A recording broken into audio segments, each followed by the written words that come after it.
Triple M Footy lives on Listener. Replays, interviews, and the only place to catch every Triple M Footy call. Rugby League, it just hits different on Triple M. All right, here we go. Something big is about to go down. Every massive match. Now. Every massive moment. Massive arm wrestle. Massive hit. Rugby league. That's what we love. It doesn't get better than this. McDonald's and Ream Hot Water. Triple M rocks footy. And a very good afternoon right across the Triple M network. Our 3 o'clock game is a beauty today. It's a sellout at 4 Pines Park, Brookvale Oval. Manly taking on the Doggies. Of course, the Doggies, a new coach in Cameron Ciraldo and Kickow, Reid Marnie, Ryan Sutton, Andrew Davey, Hayes Perham, New Brown, Franklin Pele. They all play today. Woodsy, looking forward to this one. Oh, what a game for round one. 2 new coaches up against each other. One starting his career.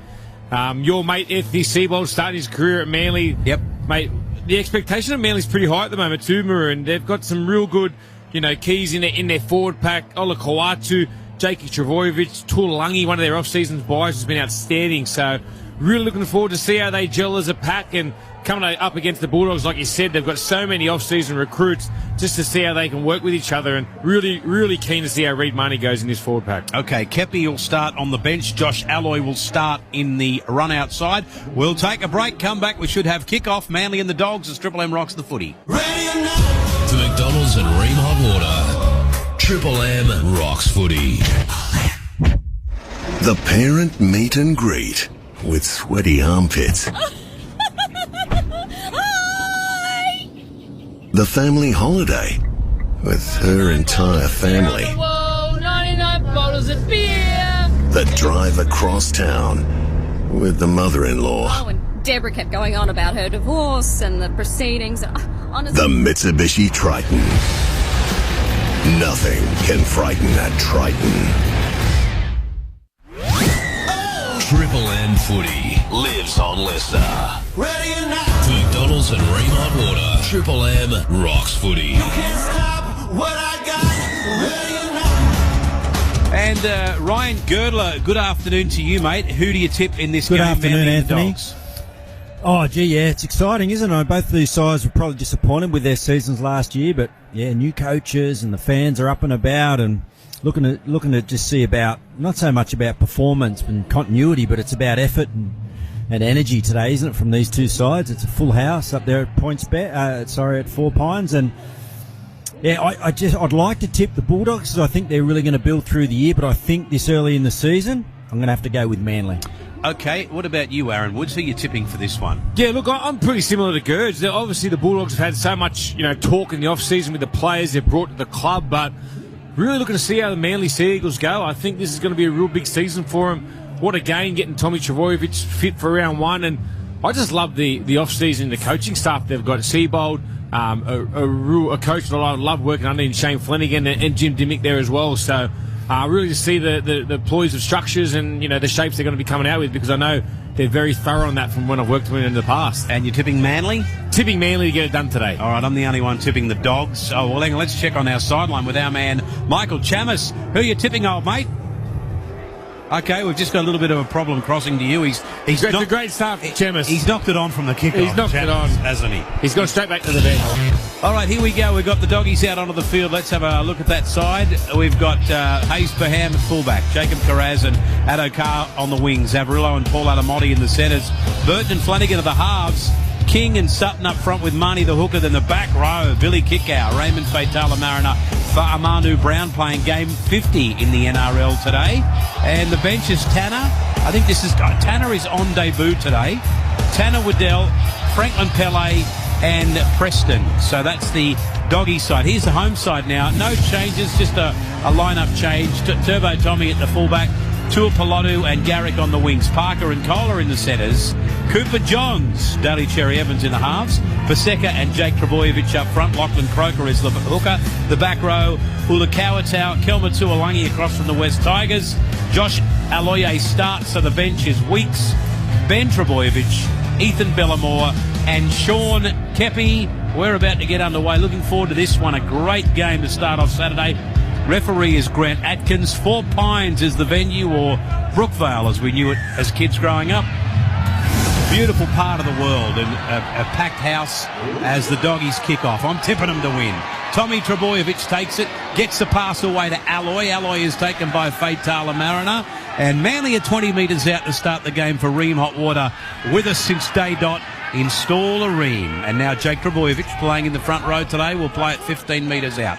Croker gets in a dummy half, gets a pass away to Taniela Paseka, and Paseka will be taken and pulled down by Ryan Sutton, still 15 short of the halfway line. Croker out of dummy half, kicks on tackle 3 from inside the 40, taken beautifully by Hayes Paham, and he takes the tackle just his own side of halfway. So Woodsy, an interesting tactic there to kick on tackle 3. Yeah, it looks like the Manly have come in today just to play a bit of field position. They just want to complete. It's something that we all speak about as in the clubs that we play for, is that if you can complete it above 80%, you give yourself a real good chance of winning with the conditions that we play in with the heat early on in this season. So real good kick from Croker and a real good defensive line to back that up with from the Manly Sea Eagles. Here's New Brown taking the tackle about 25 metres out. We'll get up to play it back to Reed Marnie, and Marnie, of course, one of the newbies. Then gets the pass away to Maxi King, who'll play at 29 metres out. 1 minute gone, 0-0 of course, Manly and the Dogs. Marnie at dummy half, left side Burton. Here she comes. Special delivery, high, and pressure, and up they go. They come down without it. It's taken by Kickow. I think it's going to be a Manly penalty. First penalty of the game, or is it? Yeah, it's a Manly penalty. Ryan Girdle, but we see Matty Burton a bomb early on. Yeah, it wasn't one of his special ones. It was just sort of put over to this right-hand side, just a little tester there for Tulipawatu. And yeah, good to see Viliami kick out there in the Bulldogs jersey, in the colours, the new colours, getting through there and competing for that. He does that really well, and that battle out on that eastern side between him and Olakauatu is going to be something to keep your eyes on, boys. Looking forward to that matchup. Beacon Trade scoreboard, 0-0, 2 gone. Manly have the ball now through Ulakawatau. 10 metres inside the Dogs' end of the field, and 15 in from touch. Croker gets into dummy half, gets it away to Aloye, taken by Marnie, and so too Sutton, and they chop him down, but he's only 15 metres inside the Dogs' end of the field on tackle 3. Croker, Jake Trebojevic, and picked off in a big tackle there by King, and chopped down 25 metres out from the Dogs' line. Then Croker, he got it away to Paseka. He turned to pass but couldn't get the arms free. Last tackle, says referee Atkins. Croker is there again. Goes to DCE, kicks, pressure for Addo Carr, batted back beautifully by Manly, but straight into the arms of a Doggies player. No change, 0-0 down to the sideline. Michael Chamis. Hey boys, yeah, beautiful afternoon here in Brookie. Not so much for Shane Flanagan though. I bumped into him before the game in the tunnel. He says it's not a good day for him. Obviously his son Kyle playing against his side that he's coaching. It's a day he wants to get rid of pretty quickly. Thank you, Michael. And of course last year Manly finished 11th, Dogs finished 12th. Manly's season completely derailed after the Pride jersey issue. They catch a break there, Maroon. Yeah, some really good defence, some great line speed, and Jake Trebojevic obviously leading the way defensively for Manly. They picked, I'm not sure who it was. It might have been King, picked him up and put him on his back, and just as King was it was Sutton actually trying to get up and play the football, he just lost control of it there, and it was ruled that Croker had his arm in there, but gee, it looked okay to me, and the Bulldogs now with a nice attacking opportunity early in this contest. Expert comments for Seabus Super, and the Doggies have the ball with about 4 minutes gone. Marnie is there, gets a pass away to Hayes Paham, the fullback. He ducks and he weaves, and he's taken by Aloye, but he's 25 metres out, and he'll get up and play it back. The tackle count restarts. Marnie gets it away to Burton. Burton right side to Faitala Mariner. And Big Raymond's going to play it 19 metres out from the Manly line. Tackle 1. Played back to Marnie. Sent across to the middle now for Flanagan to get it away to Burton, and then kick out. Got it to Hayes Paham. Then it comes out to Alamotti. Alamotti for the corner. And they number up to pull him down. And he'll play it just in the field of play. I know you got big raps on this kid, Woodsy. Played back now to Addo Carr. Goes off to kick out. Floats one back. Comes across to Perham again. Then Burton gets a pass on to Max King. And he's met by Paseka. 11 metres out from the Manly line on tackle 3. Marnie again. Short side Burton. Will he kick? He holds it up. Can he get the pass away? No. 3 metres out and a couple in from touch. Tackle for the Dogs. Right on the attack. Marnie goes on his own. Comes to the centre. Gets the pass away to Vanu Brown, who's tackled 2 metres out from the Manly line. Last tackle, says the referee. Marnie again finds Burton. Burton runs it on the 5th. Kick out. Knocks it on. Yeah, look, that's it. They've really shown their cards early here, the Bulldogs. They're going to be attacking that left edge where Viliame Kikau is. You see every second play there, Burton's called the ball and tried to get Viliame Kikau into the play there, but a couple of times look like they had more numbers on the open side, so Manly are going to really have to test their defensive line where they get their numbers at, because if they do send that extra number to Viliame Kikau on the short side, they've got to be looking to go to the open, the Bulldogs. 5 gone. It's 0-0 on the Beacon Trade scoreboard here at Triple M. Dogs and Manly. And Croker gets into dummy half, gets a pass back toward the centre of the field to Paseka. He'll take the tackle about 25 out from his own line. Then Croker has a run, gets around Faitala Mariner, and he doubles up with Sutton to pull him down. And Croker makes good yards, though. For Manly is our penalty for Manly. And it goes about 10 metres their own side of halfway. Yeah, tough penalty there, but I suppose the ref did call Heldon and they brought him to the ground. So this gives Manly their sort of first real good opportunity with some good ball. Last time they were down that end, they sort of got there late in the set. So love to see him inject Tommy Turbo here. He's been a little bit just feeling his way into this game. Now here's Paseka getting up to play it back with Croker getting in at dummy half once again. Goes to the right, gets the pass away to Johns. Johns to Jake Trbojevic, and Jake's going to play it now. They're right on the attack. The famous Manly jumper. Here it goes, Croker and Johns, and then DCE, and then Trbojevic, and then Parker. Parker goes inside the 10 and takes the tackle. 9 metres out. Referees seen a forward path, though, Gers. Yeah, I'm just trying to see where that was. I mean, they're playing right into the line, and they brought Tommy in beautifully there. Just a little bit of it in and away. It's Johns goes into the line. That's definitely backwards, and then, well, that was backwards from Cherry Evans, and it must have been, Tom's pass was flat. We've seen a lot of that over the opening round, and they pulled Tommy up on that one, but gee, looked dangerous in a little bit of open space there. Can we ask Chamiso Maroon what the conditions are like at ground level now that he's got his long black and his 6 cinnamon donuts? It's pretty good out here, Gerds, actually. I know that there's no wind, there was some rain around before the game, but the track looks pretty dry, which is very un-Brookvale-like. You remember the cow paddock that it used to be. It's not that anymore. You must have invested some money in this, Gerds. I know you're a proud Northern Beaches man. He's who if he didn't get Reedy's little coupons for the free Coke and donuts together. Well, Reedy's normally having the 4 Pines beers and the party pies. Here's Avarillo getting his first touch on tackle 3. Plays it back to Flanagan. The pass now goes to Jacob Karaz, the Lebanese international. He's pulled down 11 metres inside Manly's end on tackle 4. Then Marnie, then New Brown, then Max King takes the tackle. It's been a good game, 8 gone. 0-0 Manly and the Doggies getting up to play it back. It's Marnie again. Then Burton from 30 out kicks. Addo chases it through. It comes down and Kickhouse knocked it forward. There's no question in the world that Kickhouse knocked that forward. So this will be a Manly ball. And the same goal line, I think. Let's have a look here. Look at Kickhouse hand. Oh, no, it's off Cherry Evans' shoulder. But has he played at that? Well, it doesn't matter, does it?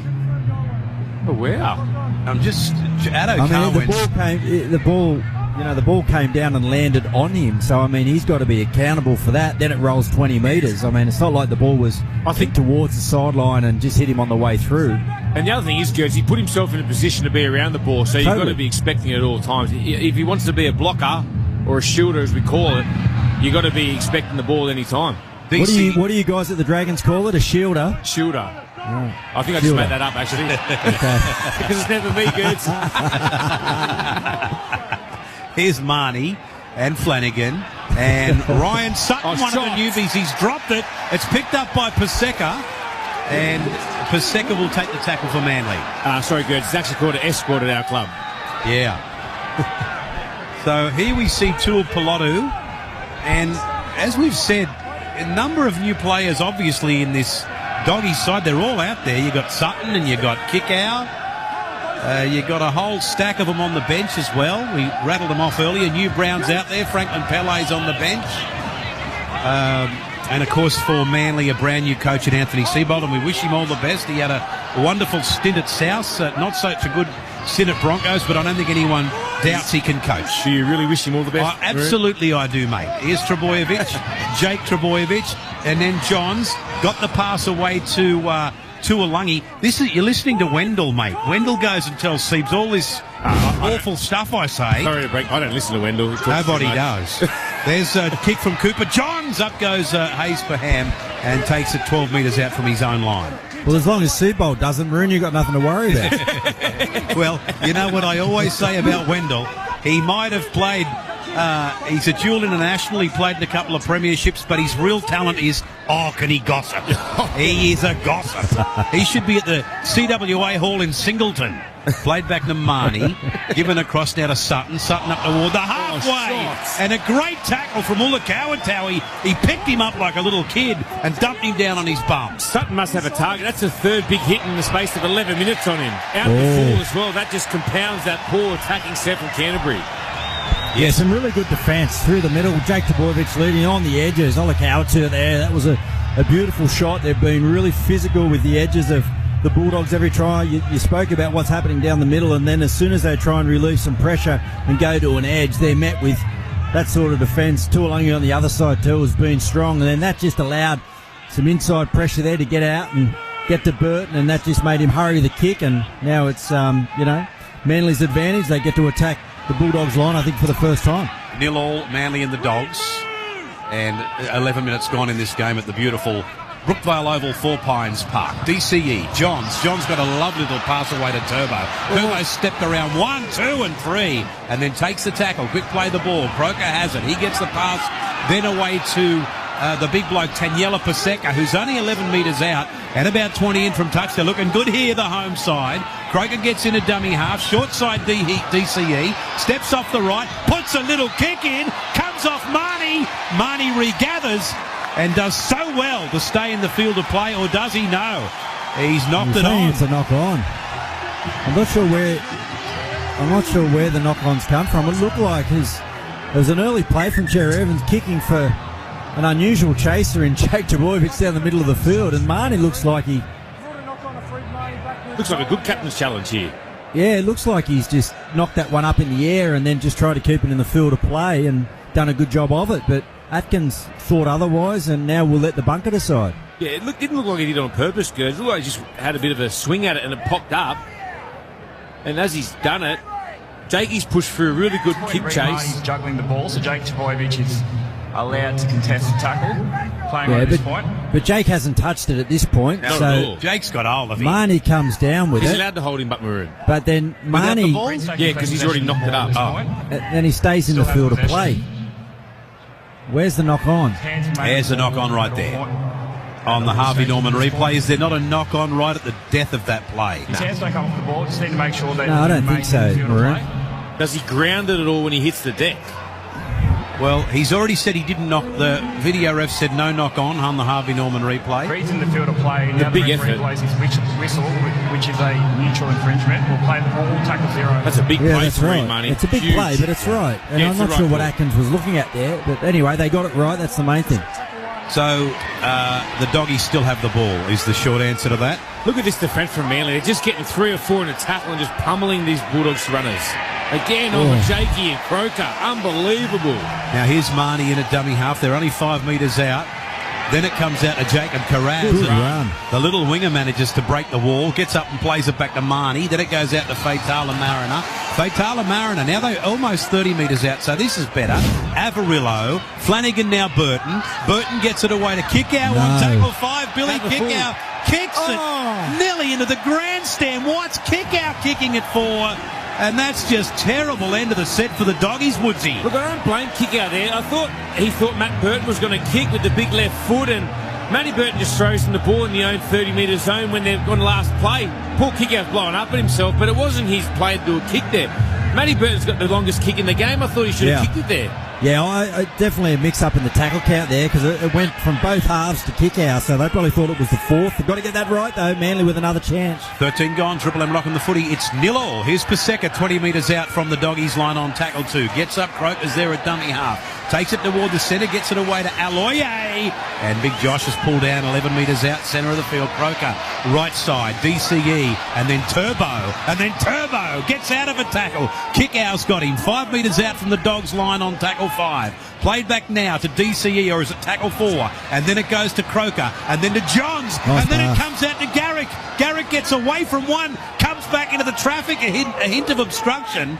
and is pulled down on tackle 5, 15 out, just off centre field on Manly. Croker, DCE, he kicks, Perham is there, and Jacob Carraz, the winger, takes it in goal. So the old double deal, the goal line dropout, it's all Manly at the moment, Ryan. Yeah, they're playing with patience and skill, aren't they? And lots of aggression with defence, and it's just enough at the moment. And the good thing is about their attack, they're not trying to score off every play. They're happy to get to the end of their set and build pressure. So they're playing the long game, which is a great mentality. And I don't think they're far away from seeing some points here. They're just starting to look a little bit fatigued, the Bulldogs, after 15 minutes. And the last 10 have definitely been sort of in their half, and with Manly having the ball. 3 Trebojeviches playing in this game today for Manly. The young fella Ben is on the bench. DCE, Paseka now gets away from kick out, still 0-0 on the Triple M Beacon Trade scoreboard. And then Croker goes right side, DCE. Then it goes out to Ulakawatau. Always a handful. And Burton goes for a piggyback. Addo-Carr comes, it takes 1, 2, 3, 4 of them to bring him down. It's a Mac as I'm loving at moment. Played back now to Kohler. DCE, and Croker has it. He's got it away to Waloye. Waloye stopped by Flanagan. Great tackle. 9 out right in front of the sticks. Croker. He goes right side. DCE kicks. It comes. Oh, this might be a try. Jake Trebojevic, let's have a look at this. Well, the post definitely got in everyone's way. No, Perham got it. All right, Perham's got it and grounded it. Perham got it. Yeah, Perham got there first. It was a lovely kick. I mean, the Bulldogs' defensive line then just stood on its line and just allowed Cherry Evans to sort of kick it any which way that he wanted to. And the post did get in the way, but Perham just did a great job to scramble, get the football down, and some more pressure now for the Bulldogs, who are starting to just look a little fatigued and a little under the weather. It's a hot day out there, so need to be resilient and absorb some more pressure. Last 10 minutes, Manly 80% of the ball. It's still 0-0, 16 gone. As Triple M rocks the footy, Johns at dummy half, gets it away to Jake Trebojevic, who is caught by New Brown and chopped down, but they're only 25 metres out the Manly side, coming at the Dogs once again. Croker, then Paseka, inside the 20, and he'll get up and play it back. It's only tackle 3 for Manly. As Croker gets into dummy half, gets it away to young Johns, and then Turbo's got it. He gets it away to Parker. Parker's still alive, and Jacob Carraz stops him. You know what? He's only 2 metres out from the Dogs line. We'll play it back again, and then Garrick sends it back to Johns on tackle 4, and then Croker gets it away to Paseka, who's trying to duck his way through. This is the last tackle. Last tackle Manly. Well, they've had a lot of ball, and Croker gets into dummy half. Then DCE's kick. It's kicked through by Turbo, and Turbo scores Manly's first try of 2023. Atkins points to the spot, and Manly 4 lead the Dogs 0. Yeah, look, Maroon, there's just a lot of pressure on the Bulldogs' defensive line there. Manly didn't throw too much at them, but what they did, they just made them work from side to side, moved their middle forwards around. Look, I thought 2 plays before, Tommy Turbo almost created an overlap with just his pace, almost put Brad Parker away on the opposite side of the field, but great play from Cherry Evans. He did it just before in the set before to get the repeat. He puts a grubber just sort of like, he grubbers it back closer to the post. Matty Burton sticks the big mid out. He just can't get it, and it flex back up to Tommy Turbo, who shows great control and great skill and patience to just give a little dabble on the ball and get over the try line and to ground it. Great first points for Manly. They're real good signs from here tonight. Manly 4, Dogs 0, Ryan Girdler. Yeah, I mean, Cherry Evans now just got way too much time and space because they're playing on the back of momentum, and we spoke about the fatigue that they've created that with the weight of possession and their ability just to get repeat sets, and that's just allowing their halves, especially Daly Cherry Evans, to run right to the line, give him plenty of time. No one's committing, no one's coming out of the line to put pressure on him, no one's chasing from marker. So therefore he's just got 3 or 4 different ways where he can kick the football. That time again it was off the inside of the foot back towards the play the ball, and yeah, Tommy was there and still had a fair bit of work to do, but every time he's touched the football this afternoon, he's looked dangerous, Tommy. So, yeah, good start from Manly. Nice, solid start. I think the coaches will be happy with that. Triple M Gerard Maloof and Partners kick predictor. 78% for the Gerringong boy, Ruben Garrick, to turn 4 into 6. Here comes Ruben. And it looks nice off the boot. There's no problem whatsoever. Manly 6 lead the Dogs 0. as Triple M The rocks the greatest footy. game in the world is now even better thanks to Foxtel. This season, go Ultra with NRL Live in 4K Ultra HD. It's a viewing experience like no other, getting you closer to the action than ever before. Go Ultra with AFL, NRL, F1 and netball in 4K Ultra HD, only on Foxtel. All the talk over the summer was about Tom Trbojevic, but his brother Jake last year, his form nosedived somewhat. They say that he was a victim of the system that Des Hasler had in place at the club. His numbers dropped considerably. I know there's a point at Manly over the summer to make sure that Jake Trbojevic, as we have an error potentially here, Brad Parker holds onto the ball from the kickoff. Good on you, Michael. And that's Michael Chamis on the sideline. Manly 6, Dogs 0. Dogs offside, Manly penalty. 15 metres out at @NRL. Geez, I thought they were very unlucky there off the kick-off. It looked like Brad Parker knocked the ball and rolled over it. So, and then compound that with a penalty. That just really helps him out of trouble there. Yeah, it was tough, Woodsy, wasn't it? Because, he almost made the error. It was a slow play, the ball. They sort of front-loaded their energy there. The Bulldogs went to make a statement. I thought they earned the right then to get off the line like they did and got penalised for it. So here's Aloye. He takes the tackle. Manly 6, Dogs 0, 19 gone. Croker's in there at dummy half on tackle 2. Turbo's got it now. Gets it away to DCE and back inside. Ulakawatau. Obstruction. He just pulled up. It looked like someone shot him in the grandstand. And so finally the Doggies get a break, Woodsy. Yeah, probably a bit of good luck for him there because they were unfortunate about that play before when they thought Brad Parker had dropped it. But, yeah, poor lead run from the lead runner. I think it was cooler because it puts Olakau'atu straight through and there could have been opportunity for another try there. There's Alamotti for the Dogs. Here we go. They've finally got the football. 90% of the ball Manly have had in the last 10 minutes. There's a Choice Hotel stat. New Brown's got it now, though, and he'll play it about 20 metres out, or 30 metres out, in fact, from the Manly line. That's tackle 2. Marnie at dummy half again. Flanagan then Fatala Mariner. Straight and hard. Cooper Johns hangs on, and they stop him about 19 metres out from the Manly line on tackle 3. Then Marnie again, and then Flanagan, and then straight up the middle goes Sutton to play at 12 metres out. They just need to get back to their game here, the Doggies. Marnie's there on tackle 4. Right side, it's Flanagan. Then it's Burton. Oh, he almost got the pass away. He's only 3 metres out. Last tackle, though. Marnie's there. Neat little kick. Off the post. Back into Marnie's hands. He gets it down. This might be a try. I'm sure we'll have a look at a Harvey Norman replay, but I think Marnie got that down, Ryan. He's pretty confident, isn't he? There was an awkward one. It was a kick that looked like the referee sent it up. Atkins set it up, no try. Then the grounding from Marnie.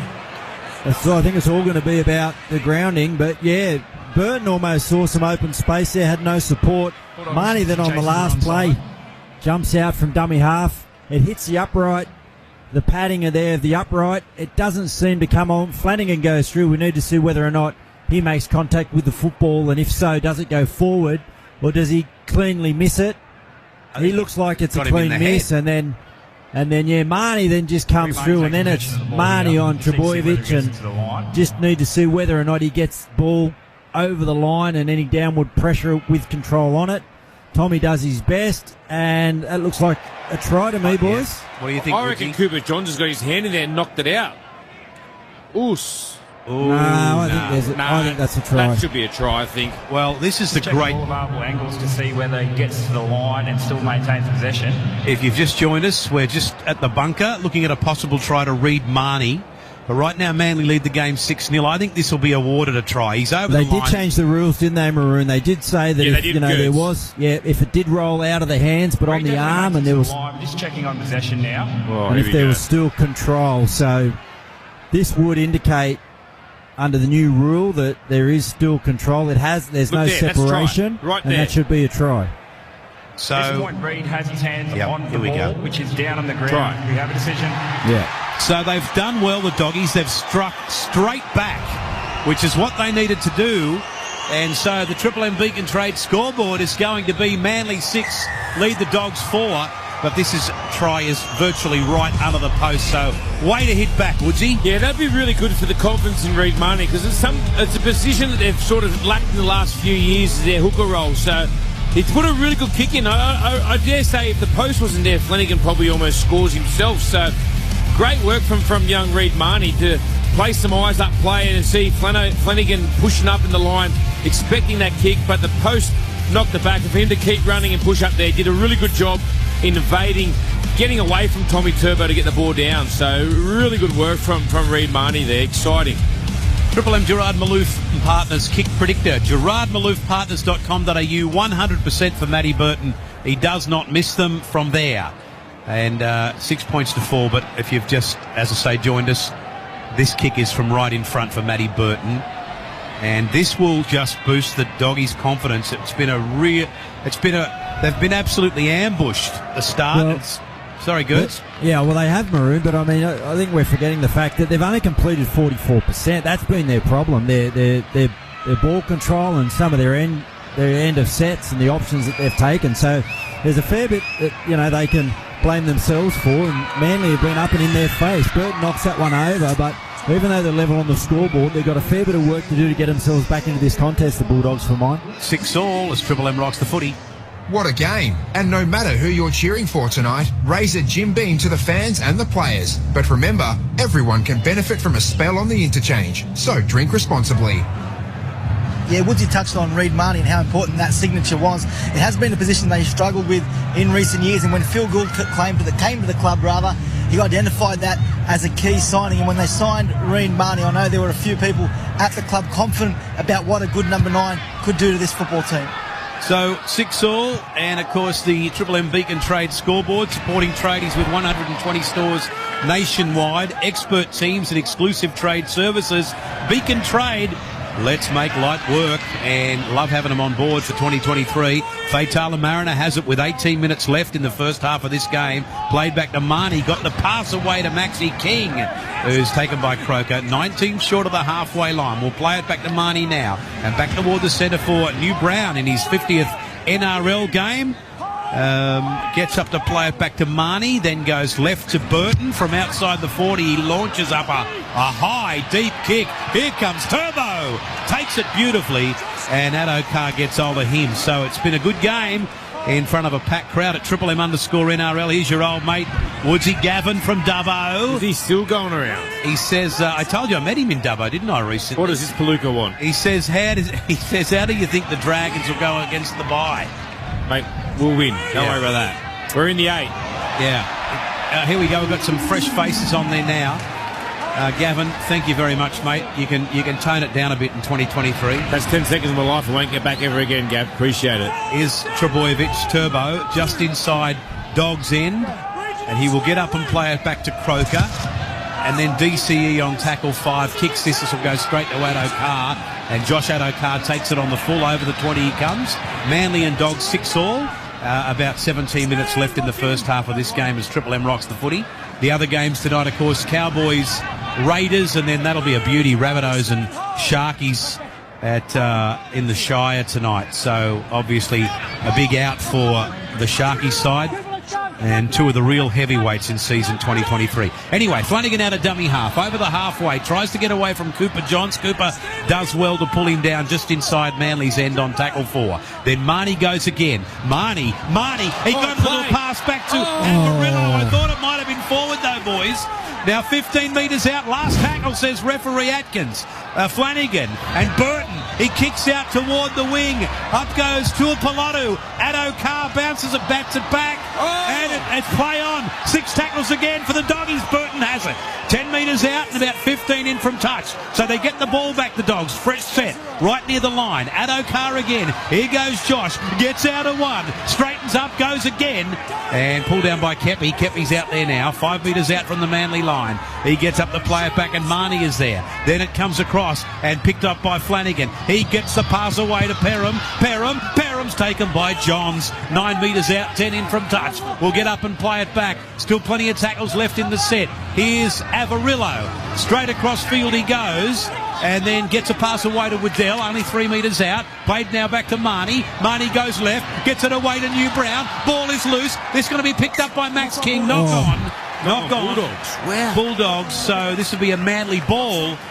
And all of a sudden, Ryan, the momentum in this game has changed. Yeah, and it's all been brought on by Reid Marnie, and that works from dummy half again. Just jumps out, throws a lovely ball there to Avarillo. Avarillo just needed to look back to the inside, and Flanagan was there, and he was under the sticks, but Yeah, Matty Burton, that left side just struggling for the combinations at the moment. Matty's kicking game hasn't been great as well, so he's a little down on confidence and needs to just come in and sort of get some of the simple things done just to make sure that they can capitalise on this little bit of momentum they have and get some of those guys on that left side like Kikau and Adokar involved in the contest. But Reid Marnie at the moment, just really dominating through the middle with this Bulldogs pack.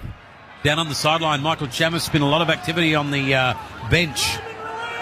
Yeah, there has been, and I think the Bulldogs, as you touched on, the nervousness to start the match, it resulted in 4 mistakes in that opening 10 minutes.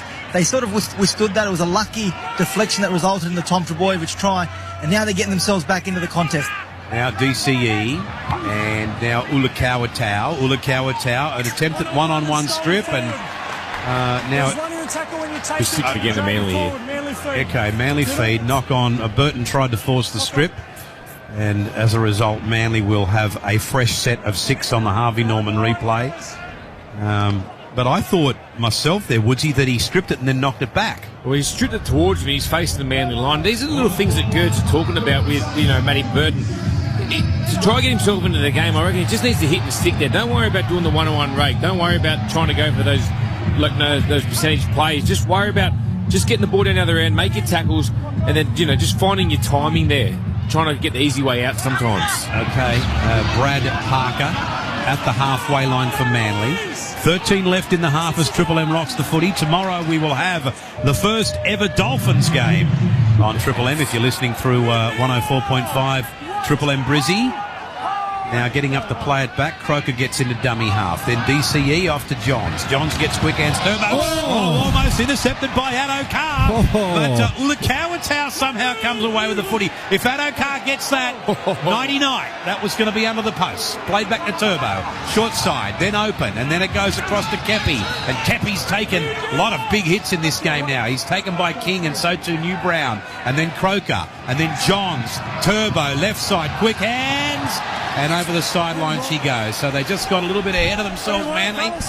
Bulldogs ball 6-all on the Triple M Trade Tools scoreboard. Yeah, it was really good shape there from Manly, I thought, Maroon. I think Tommy Turbo, if he hits Brad Parker short, he's through a yawning hole. So it's just about picking the right options. And Tommy hasn't played for a while, so he's just got to get the feel right. Similar to what we said about Matty Burton on the other end. They just got to feel their way into the game, but they're creating some opportunities. And one thing I have noticed, the defence in this game has been absolutely powerful, Maroon. Both packs are just getting in and just smashing each other. Jacob Carraz, and it gets a little ball back. Waddell's got it and gets out of a tackle, and then he's pulled down just his own side of the halfway as Marnie goes in. Gets the pass away then onto Maxi King. King ricochets out of one tackle. He's going to be pulled down just inside Manly's end by Bullimore. Marnie now gets it away to Perham. Perham turns to pass, and he'll play at 15 metres inside Manly's end. Marnie, Flanagan kicks. Here's the chasers. Avarillo is checked by Parker, taken by Turbo, and he'll be caught in goal. So, wow, how the momentum has turned in this game. Is that how you're seeing it, Gertz? Yeah, again, Reid Marnie and just the craftiness from dummy half. Couple of steps out, passing one side, then running to the other side, then passing back to the middle of the field. That's just allowing the half so much time, and it's actually confused Tommy Trbojevic there, who was sort of caught in the middle of the field. And he saw a little bit of open space there, Cole Flanagan, and on the fourth play put a lovely little kick, well weighted, great chase, and again, just starting to try and turn the screws. 10 minutes to go in this first half, and all the running at the moment is with the Bulldogs.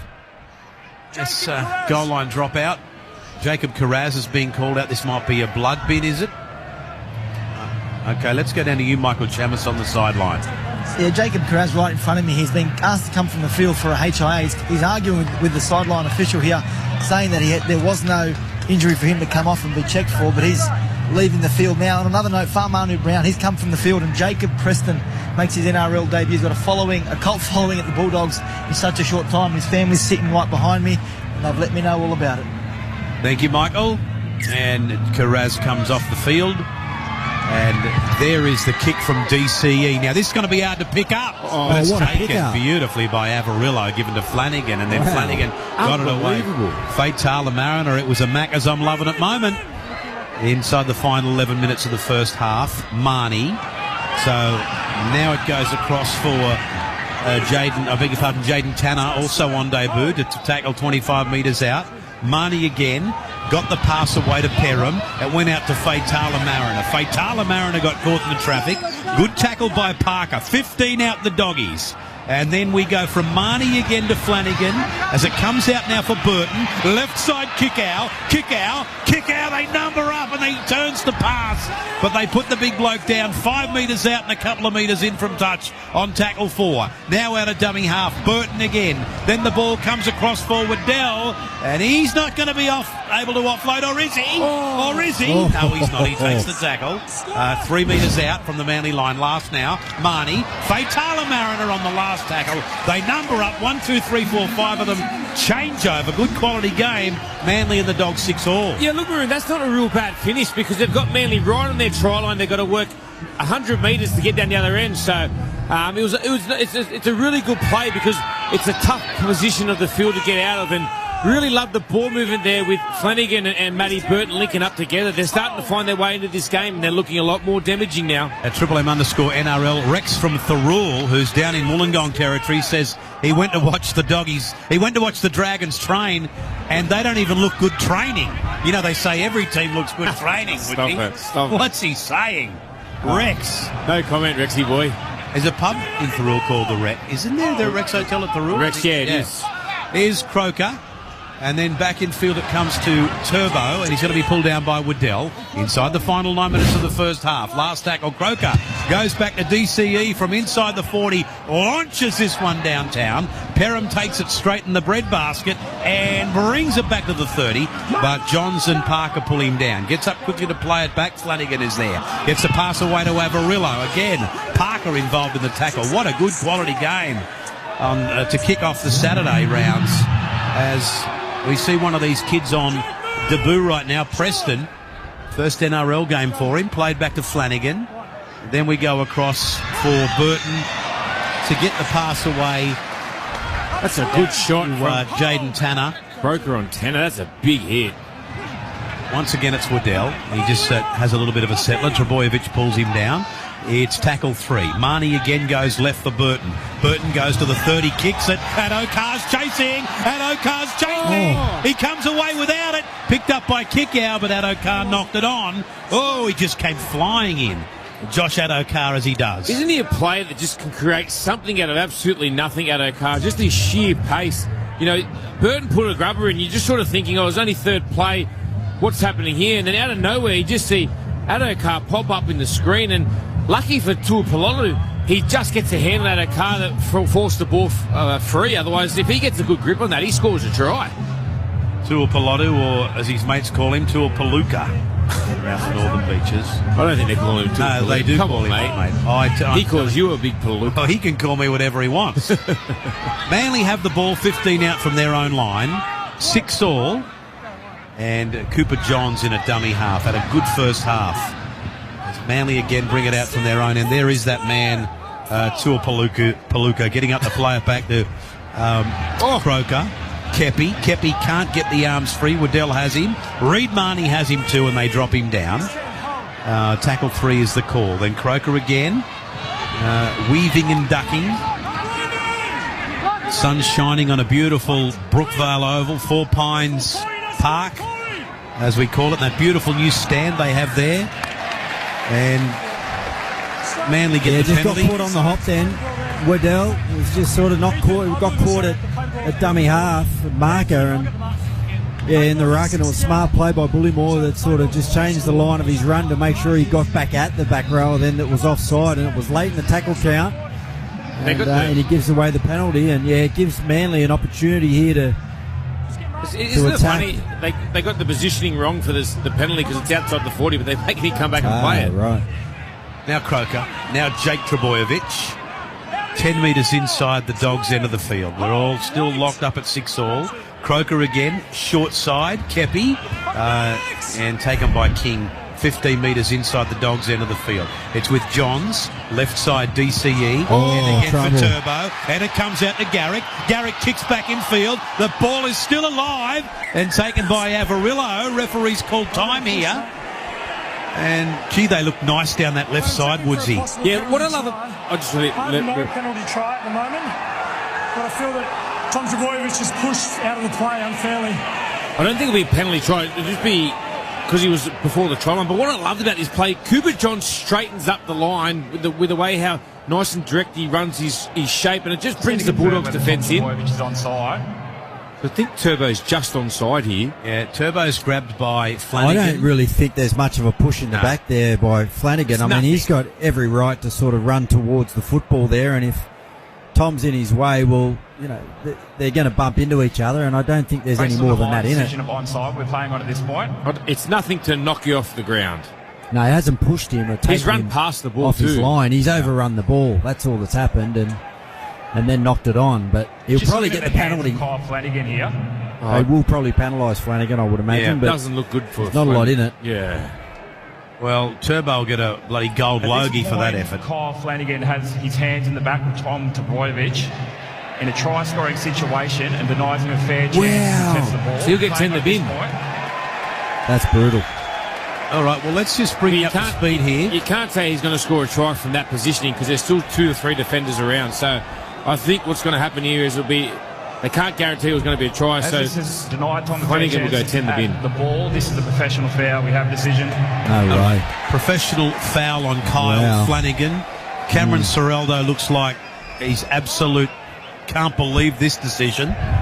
No try, obviously, on the Harvey Norman replay, and Kyle Flanagan is off to the bin. So the Doggies have 5.5 minutes of the first half left. A man down as Kyle Flanagan has 10 minutes in the bin for a professional foul. And I guess now, well, Ryan, they just have to hold on. Yeah, it's going to be interesting to see whether or not they have the shot. They've obviously got a sharpshooter out there in Ruben Garrick, or whether or not they push ahead and haven't had a lot of football down this end of the field and try and score a try just before half time. But looks like they are going to take the tap and back their attack. But yeah, tough call. I mean, wrong place at the wrong time there. Flanagan just pushing back and got caught up in something. There wasn't a lot he could do, but the Dogs pay the price. Can Manly capitalise?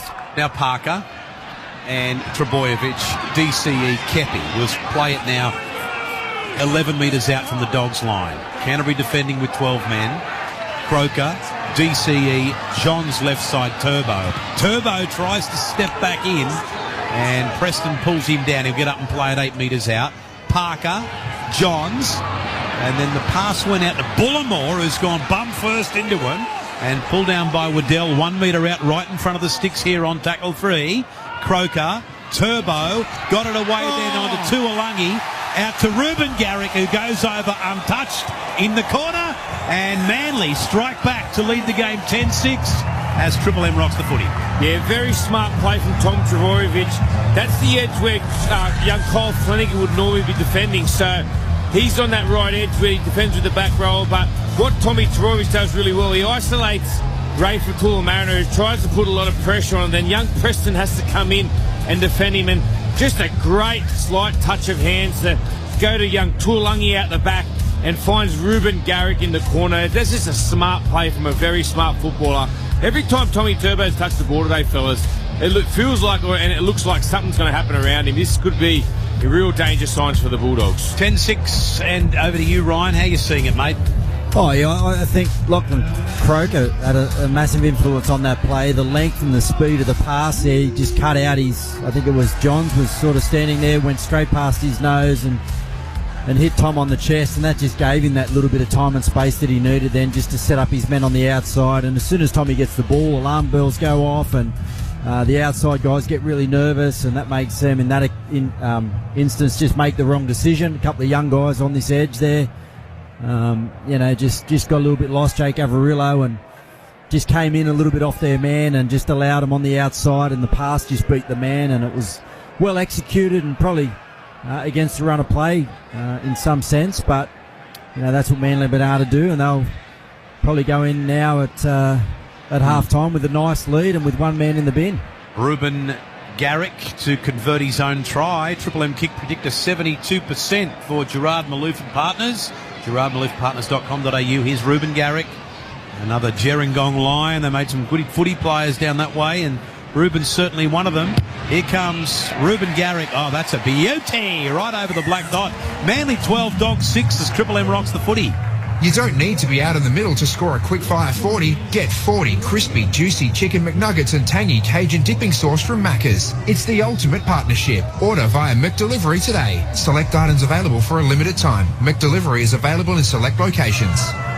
Yeah, I'm with you guys. I think Kyle Flanagan, very hard done by there to be sitting in the sin bin just before half-time. But one thing the Bulldogs have worked on over the summer is that mentality when they're up against adversity, and that'll be what Cameron Serraldo wants to see the next few minutes before half-time and just after the break, how his team responds, the character when they have their backs against the wall. 12-6 Manly at Triple M_NRL. There's the kick-off. The kick-off. Oh, fair dinkum. We jokingly say that landed in the grandstand, but that one just about did. Yeah, I think it was right on the front row there, but it's so hard because Matt Burton has such a good kicking boot, and he must have timed that perfect because he just smoked that one over the sideline. Out on the full, absolutely, by 3 miles. So the Manly side find touch and immediately go on the attack with 2.5 minutes left in the first half. And remember, the Doggies are down to 12-man, Flanagan in the sin bin. So here they are now, Manly, about 20 metres out. Croker gets in a dummy half. He goes toward the centre, gets it away to Johns. And then it comes out now for a Kepi to take the tackle, about 15 metres out from the Doggies line. Plays it back. Croker goes short side. Ulukawatau is going to be taken by Burton. You know what, boys? They're only 5 metres out, though. Nice and deep left side. Getting into dummy half is Kohler. Gets it away to Croker. Young Johns has it now. He gets it away to DCE. Turbo's knocked it on. Oh, you don't see that. Turbo makes an uncharacteristic error, and the Doggies breathe a sigh of relief. Yeah, very lucky that he dropped there because there was a bit of a 3-on-1 overlap nearly. Just couldn't grip it properly, so that's a dodge of a bullet there for the Bulldogs. Can't be giving up opportunities like that. You need to find the ground, so you can't give Manly too many opportunities down that end, especially when you're one player short. Matty Burton's kicking game today, I mean, when it's good, it's great. It's one of the best in the competition. But, you know, when it's bad, it can be really awful. And, yeah, some of his kicks today, I mean, that kickoff, that went out, that went over the sideline by about, 15 metres. Yeah. So, he just needs to there's a time and a place to roll the dice with those sorts of kicks. And that wasn't the time, and it certainly wasn't the place. So they let off the hook there, the Bulldogs. If Manly would have taken advantage of that and gone in with 12 points lead, it would have been a little bit of a shock for the coach at half time. Inside the final minute of the first half, Faitala Mariner, just his own side of halfway, played back to Marnie, and then it goes across to Waddell over the halfway line before he's tackled. Back to 5. Marnie again, Burton, let's see what this kick does. It's along the turf this time and finds touch about 10 metres out from the Manly line. Manly 12, Doggy 6 on the Beacon Trade scoreboard. 120 stores, expert trade teams and the best electrical products and services. That's why we love them. So they'll wind down the clock here, and as they come back out for the second half, the Doggies will still have to kill about 4 minutes with a man down. Johns at dummy half. He's had a great first half. Gets it away to Tuipulotu. He's picked up by Preston and dropped down. And this is it now as DCE has it. Gets it away to Turbo. Garrick down the sideline. Kicks back infield. Turbo is chasing. So's Adokar. Josh Adokar gets the ball. He's going to have a crack at him too, Josh. Here he goes. He looks for support. And he's dropped it. It's picked up by Manly. And the ball ends up with Garrick. Garrick's going for the line. He puts a kick in. It's still alive. It's kicked again. And this might be a try. He missed it. This might be a try, Cooper Johns.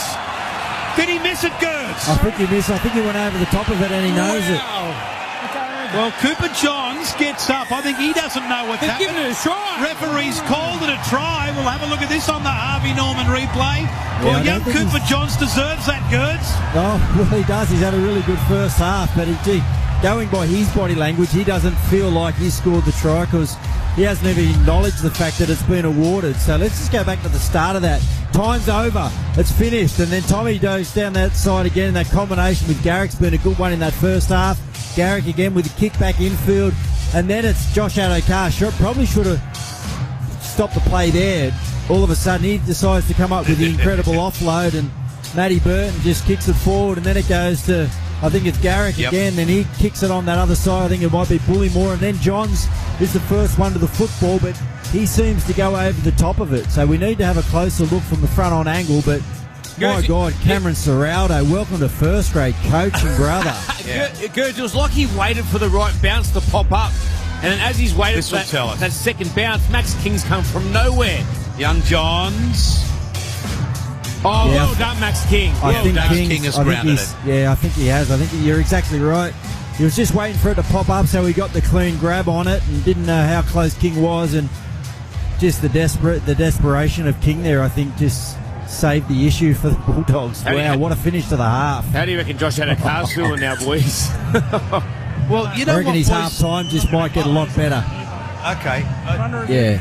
I have to say, though, early in that play, I thought I saw obstruction. Yeah, from Olakwaki about Tommy Turbo. Yeah. Looking at the left hand here of Max Or King. it might have been Tuolangi. Underneath both of Cooper's hands here. At this point, he's the first to ground of the ball. It just goes to show that we have a decision. Cooper's nothing like his father. He's not a liar. Because he didn't jump up and celebrate. His old man would have been doing backflips. Ah, dear. So, no try is the call. So, it's been a really entertaining first half. Manly have got the better of it. And, of course, Kyle Flanagan in the bin for another 4 minutes. But we'll go to half-time with that. We love having the footy back. We love Brookvale Oval. We love each other. Woodsy, Gerds, Michael Chamis and Maroon. Manly 12, Dogs 6 as Triple M rocks the footy. That half for Beacon Trade. With an upgraded trade program to help power your work. Beacon Trade. Let's make light work. For McDonald's and Ream. Triple M rocks footy. With over 1,000 stands in 2 huge locations, you're sure to find a bargain at Paddy's. Visit paddysmarkets.com.au. Thanks for checking out Triple M's new breakfast show, Mick and MG in the morning. You've now got the chance to be stranded in the Whit Sunday with Jimmy Barnes and Ian Moss. It's Jimmy Barnes here. Massive. Monday from 9. Triple M. Score a great deal at Dan Murphy's for this footy season. With unbeatable offers on beers, spirits, wines and more, pick up a winner in-store or online at danmurphys.com.au before the game. Kick off the footy season at Dan Murphy's. T's and C's apply. Choose to drink wise. There are about 20,000 fans at this gig. 1 in 3 will need donated blood in their lifetime. Only 600 of those here will give it. There's music in your veins. And there's life too. Just one donation could save the lives of up to 3 people. Join us. Be the lifeblood of live music. Search Give Blood to book a donation with Australian Red Cross Lifeblood today. Give life. Give blood. Get the game you want when you want it this NRL season with all 204 NRL Telstra Premiership regular season. And they're all on KO, including 120 games exclusive to Fox League. Yep. You'll never miss your favourite team, although, Tony, is that a good thing or a bad thing? The Dragons. All the match-winning tries and bone-crunching hits whenever and wherever you want all season long. KO, whenever sport is everything. New to KO, start your free trial today. Book for Holiday U with whatif.com.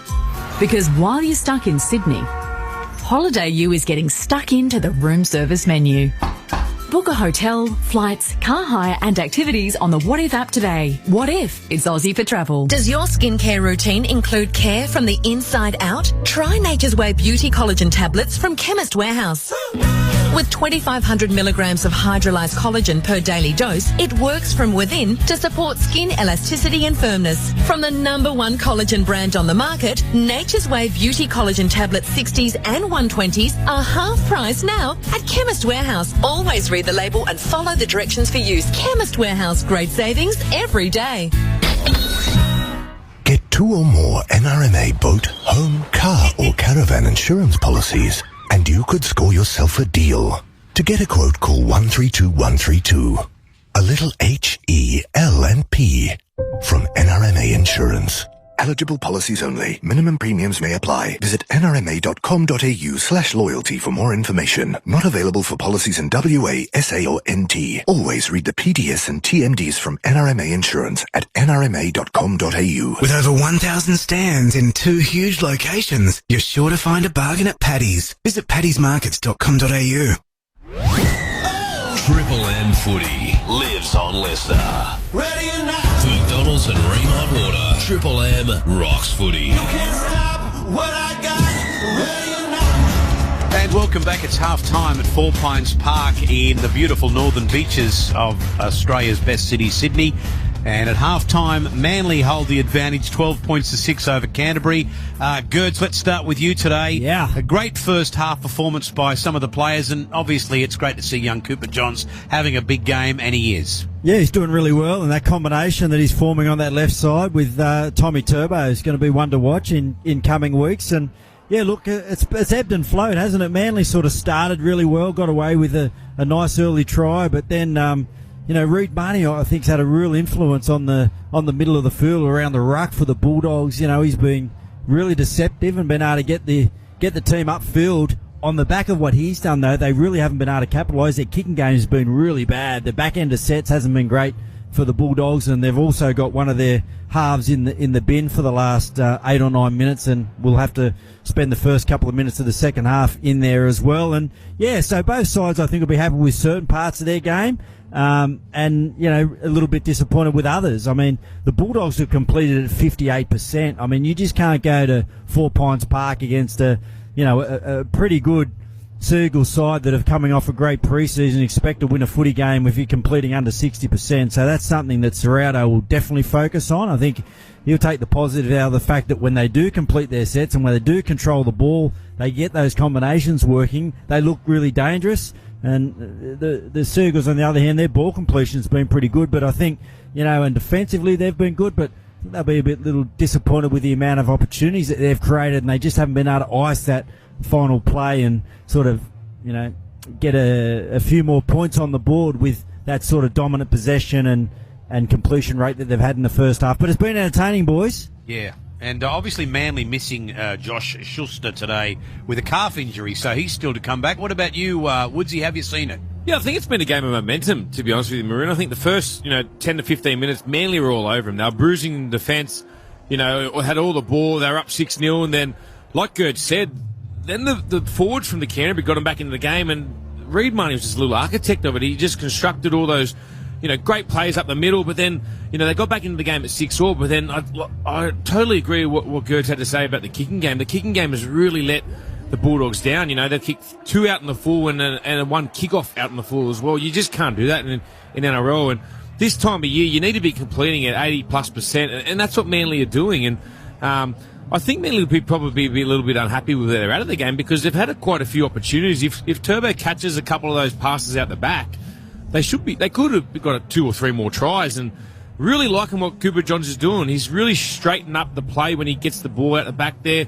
He's making the defence engage, and it's just given an extra number for Tommy Turbo at the back. So I dare say look to see him come to this, their left edge, which is the Bulldogs' right edge, especially for the next 5 minutes after half-time while Kyle Flanagan's in the sin bin. Okay, Manly 12 lead the Bulldogs 6 at half-time. Other games tonight, of course, it's the Cowboys up against Raiders, South against Cronulla. That's going to be a great game. We'll be back shortly with the second half as Triple M rocks the footy. Here are the highlights. Triple M NRL halftime highlights. Broker gets in a dummy half, then DCE's kick. It's kicked through by Turbo, and Turbo scores Manly's first try of 2023. 3 metres out, last tackle though. Marnie's there. Neat little kick off the post, back into Marnie's hands. He gets it down. This might be a try. We have a decision. Yeah. So they've done well, the Doggies. They've struck straight back. Turbo got it away then on to Tuolungi. Out to Ruben Garrick, who goes over untouched in the corner. And Manly strike back to lead the game. Manly 12, Dogs 6.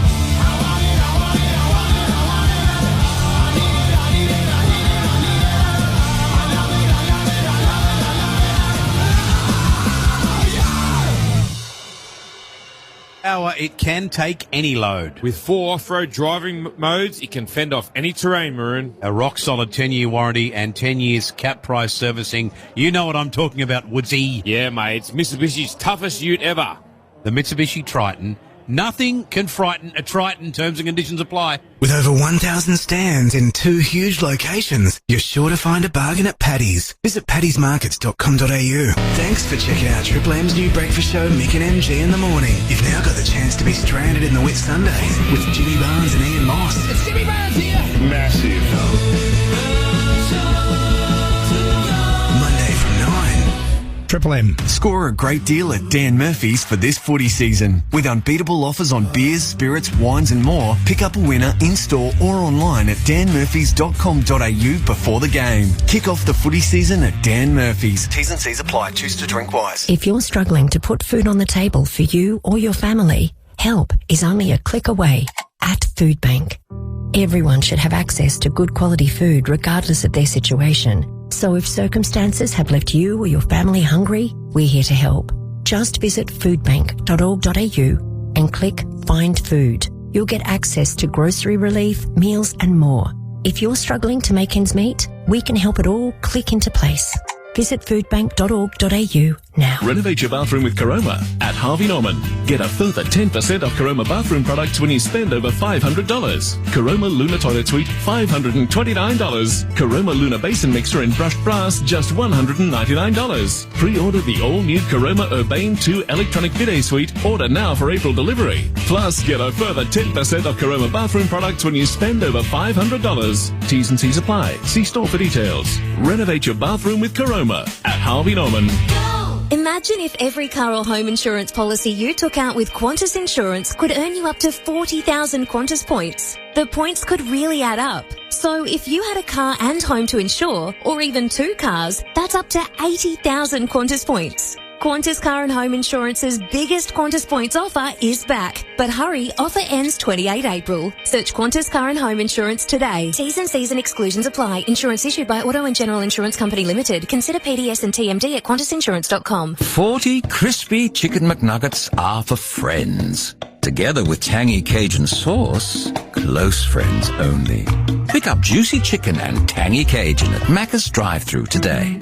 Select items available for a limited time. My fellow weeds, we shall fight them in the flower beds and between the pavers. We shall prevail. Stop weeds from invading your space. Yates Zero Triple Strike penetrates, accelerates and terminates weeds. Undefeated Aussie superstar Tim Tszyu returns to the ring March 12 on KO Sports for his biggest fight yet. Versus USA's former world champion Tony Harrison for a world title. Order now on Main Event on KO Sports. No KO subscription needed. With over 1,000 stands in 2 huge locations, you're sure to find a bargain at Paddy's. Visit paddysmarkets.com.au. Triple M footy lives on Leicester. Ready or not. McDonald's and Remote Water. Triple M rocks footy. You can't stop what I got. Ready or not. And welcome back, second half at Four Pines Park. A beautiful summer afternoon, a beautiful Sydney day, and a great game of footy underway. Both sides very keen to impress. Obviously, Manly lead the game 12-6. They did win the pre-season challenge. Yes, they did, Maroon. As somebody put it, though, Woodsy, hashtag whoopie-doo. What is it? You don't win competitions in February or March, early March. You don't. But it was there to be won, Gerds, and I suppose they won it.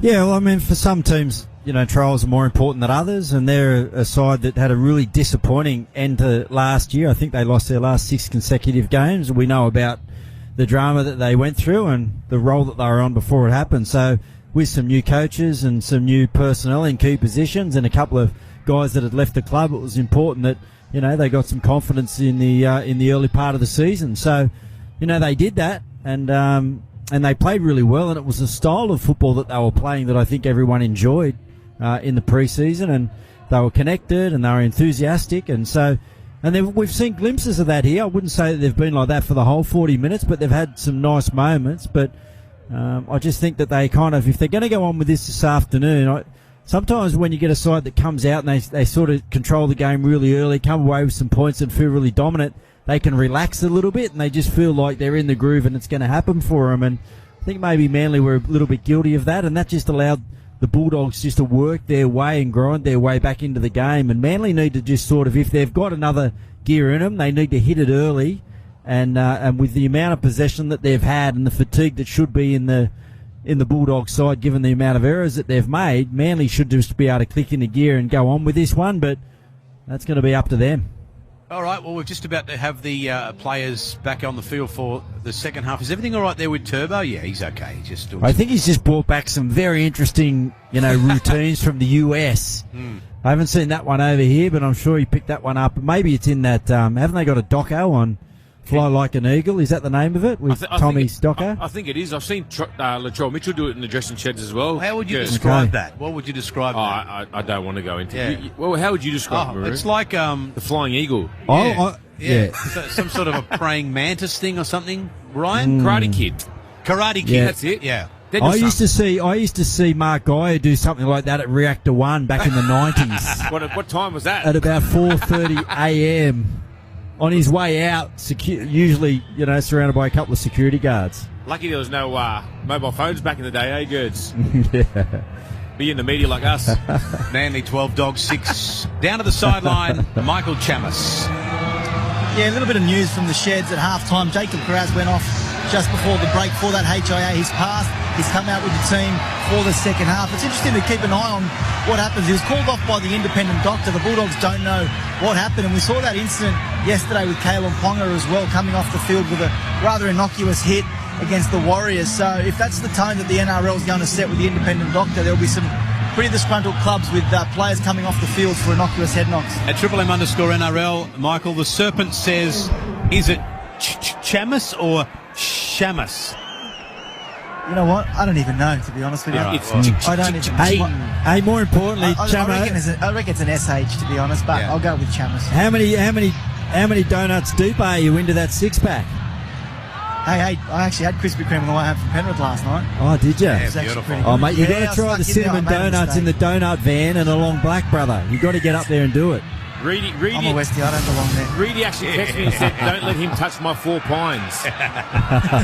Yes, Peabody will be there bludging 4 Hey, pines. Chamo, is there any wind there yet, or is it still? What's the obsession with the wind, Gerds? Well, we don't get wind out west. I don't know what it feels like. And also, Gerds, you only need to say, is it still, not is it still. Bates Allen Mariner has it. 18 his own side of halfway. Marnie. And here it is with Waddell. Manly 12, Doggy 6 on the Triple M Mitsubishi Triton scoreboard. That's on with the 10-year warranty. Flanagan has 3.5 minutes left in the bin. Kick out now. Will play at just his own side of the halfway line and tackle 5, says the referee. From the short side, Marnie puts it out about 20 metres out from the Manly line with a good little kick. Yeah, I wasn't sure about the kick at the time, but it did land well and, probably hasn't been the best kicking day for Matty Burt, so trying to take a little bit of pressure off him, Maroon. But it was a good little set from Bulldogs. They just got down the other end and just got to complete. So maybe running the clock down as well while they've got Kyle Flanagan in the sin bin. So that's an interesting one, Woodsy. Can you tell us a little bit more about that? The ball was kicked out, it went into touch, and then they took the ball because it was the last play from the middle of the field. Yeah, so when the ball goes out, you can pick where you want to go from, either the scrum lines or the middle of the field. He's full of ball gone right through, boys. So great run. And he's 10 metres inside the Dogs' end of the field. Croker at dummy half. Left side now for Kepi. And he's going to play at about 21 metres inside the Dogs' end of the field. That's tackle 4, says referee Atkins. Croker again. Short side for Johns. Then he gets the pass away to Tuolungi. And Tuolungi, big fend from Kelma. And eventually taken by Carraz. Back now for Cooper Johns. 20 out. Kicks straight across field. Easy pickings, though, for Kickout. And Kickout caught that like he was taking an AFL mark. And pulled down 13 metres out from his own line. 2 gone second half. Still Manly 12. Lead the Dogs 6. Carraz now. And still about 90 seconds left for the Dogs minus Kyle Flanagan in the bin. So now Preston takes the tackle. Marnie in a dummy half on tackle 3. Comes across toward the centre. Burton gets it away to kick out. Kick out. Alamotti. The ball's come loose. Kick through by DCE. Adokari's there. DCE's going to pick this up and score. He's a genius. A very simple try from an error from the Doggies. And Manly go over 2.5 minutes into the second half. Daly Cherry Evans, take a bow. What he did here really well, Maroon, was he used his body. He didn't push Adokar out of the way. He used his big hips, where a lot of his muscle comes from his big glutes. So he just timed it for perfection. It was a poor pass from Kickout. He put Alamotti under that much pressure. It was nearly a hospital pass. The ball goes behind him, and Cherry Evans just tries to kick it as Adokar picks it up, and then they're both chasing for the ball and just bumps him with his hips and just takes his time and gets a great bounce. And great reward for a good defensive set from the Manly Sea Eagles. That's probably possibly the worst start for Canterbury after half-time here. Yeah, well, Ryan, they only had to do another minute, and it was 13 on 13 again, but Manly score. How many times do you see Cherry Evans just find a way, like with composure and experience, and he fights over a bone, doesn't he? And on that occasion, he could have so easily let the Bulldogs players who got there first just pick it up, and it would have been a routine scrum, and they would have got the football back and would have been a good attacking opportunity. But yeah, he just doesn't let those situations go past, and he just competed and just found a way through about 3 Bulldogs defenders who were all there ready to grab the football, and comes away with a really important try for his team. And he's done that how many times over the last 12 or so years? I mean, he's just he's really good at that, and that's exactly what the Sea Eagles needed. Okay, Triple M kick predictor, thanks to our friends at Gerard Malouf and Partners, 75% for the former Gerringong Lion, Ruben Garrick. Moves in. It's a beautiful shot right over the black dot. Manly now leading the game 18 points to 6 as Triple M rocks the footy. Get a winning result. Join an industry super fund with a history of strong long-term performance and competitive fees. Cbus Super, making hard work pay off. To consider if Cbus is right for you, go to cbussuper.com.au for a PDS and TMD. Yeah, Cameron Serraldo was reasonably pleased with his side at half-time. The message was, don't put yourselves under unnecessary pressure, and unfortunately, it's what they did in that set there. Viliami Kickout's thrown a no-look pass to Paul Alamoti, and even the scramble to get to the ball, not a lot of desperation from the Bulldogs. They'll want to improve that if they're going to come back from a 12-point deficit. Now, thank you, Michael, as Ethan Bullimore, the former Broncos player, plays it 20 metres out. Mitsubishi Triton scoreboard, Manly 18, Dogs 6.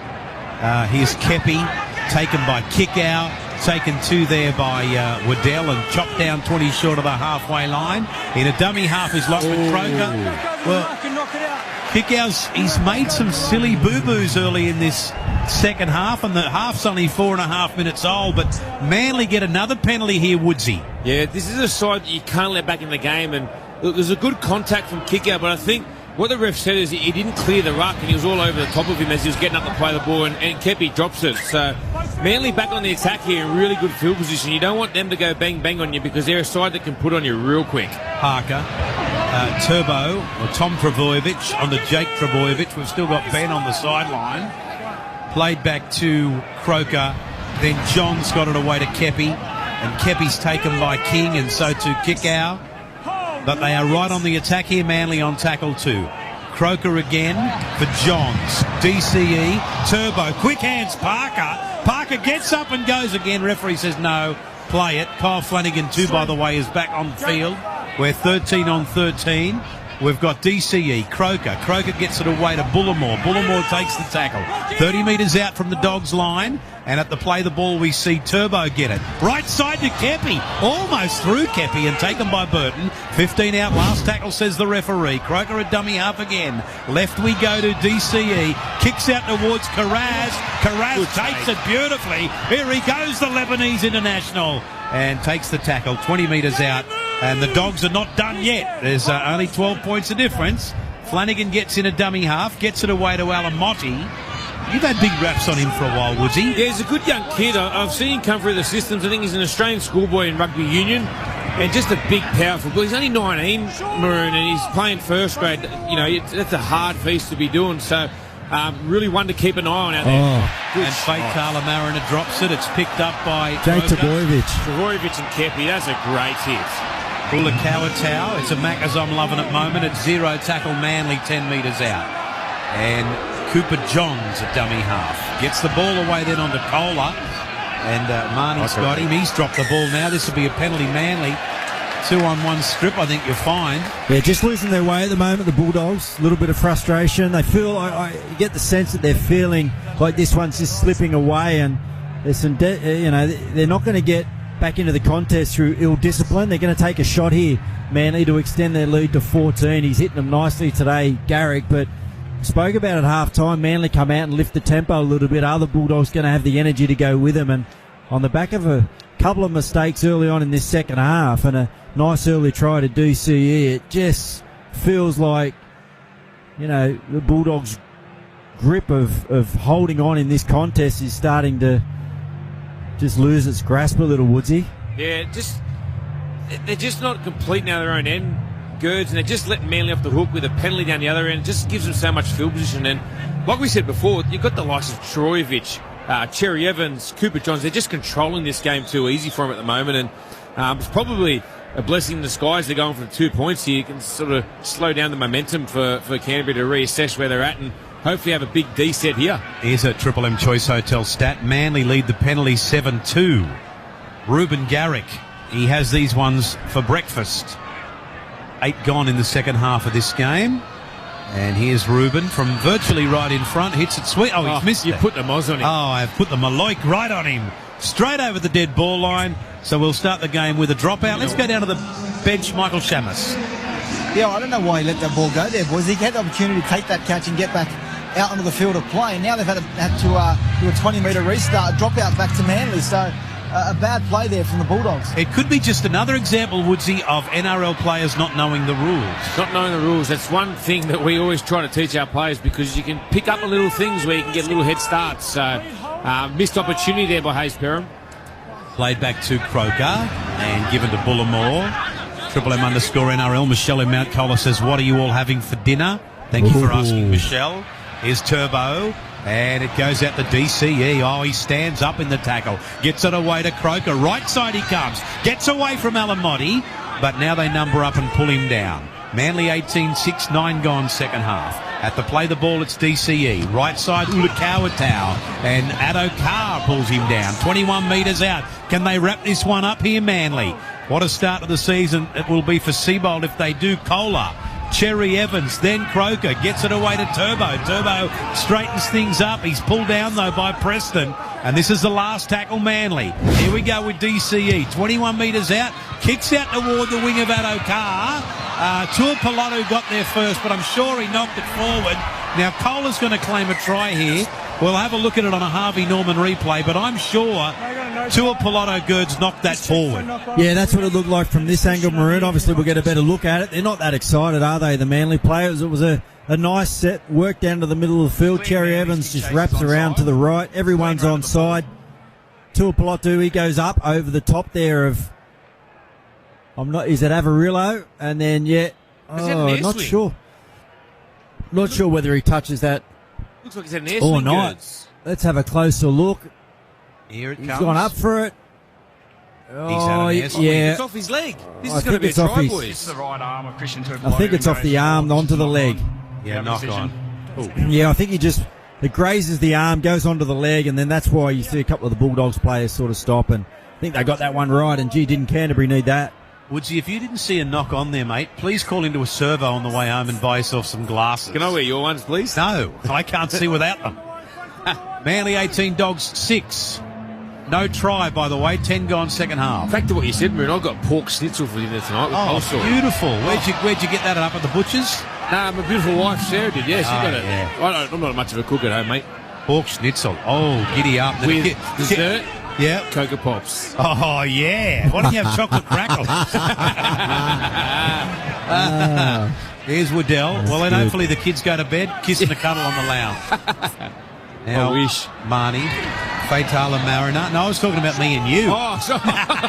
What about you, Gerds? What are you having for dinner? I love that question. That's a really good question. Yeah. I think I've actually got a birthday party to go to later tonight, so I don't know where I'm going, but I'm out for dinner tonight. Last tackle. Which is not that cool because I'm really looking forward to that Sharks Rabbits game, and I'll have to watch it when I get home a little later. Tuapolotu has it.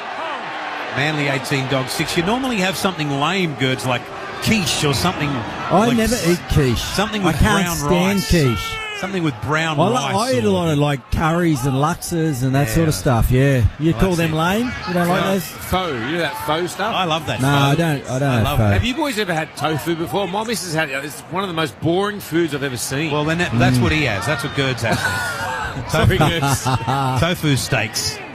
Tackle 4. Croker's in a dummy half. That's not true. And goes to the left side and gets it out to Kepi. Well, my wife was already having a wine on the back porch when I left, so I think we're having takeout. Kepi knocks it on, and that's the first thing that's gone the Bulldogs' way this half. Did you say a wine on the back? Wine on the back. A back wine porch. as in a whinge? No, a beverage. shardy. Oh, right. And one of the ladies from next door was over, so I'll probably go home and they'll be listening to And she'd be having Love a wine. Shack. And She'd be having a wine about you, don't you? oh, worry. she'll be right into it. Don't worry about that. She'll say, I need to speak to you about a few things. I'll say, hang on, I've forgotten something at work. See you tomorrow. I'm going around to Woodsy's for a kiss and a cuddle on the lounge.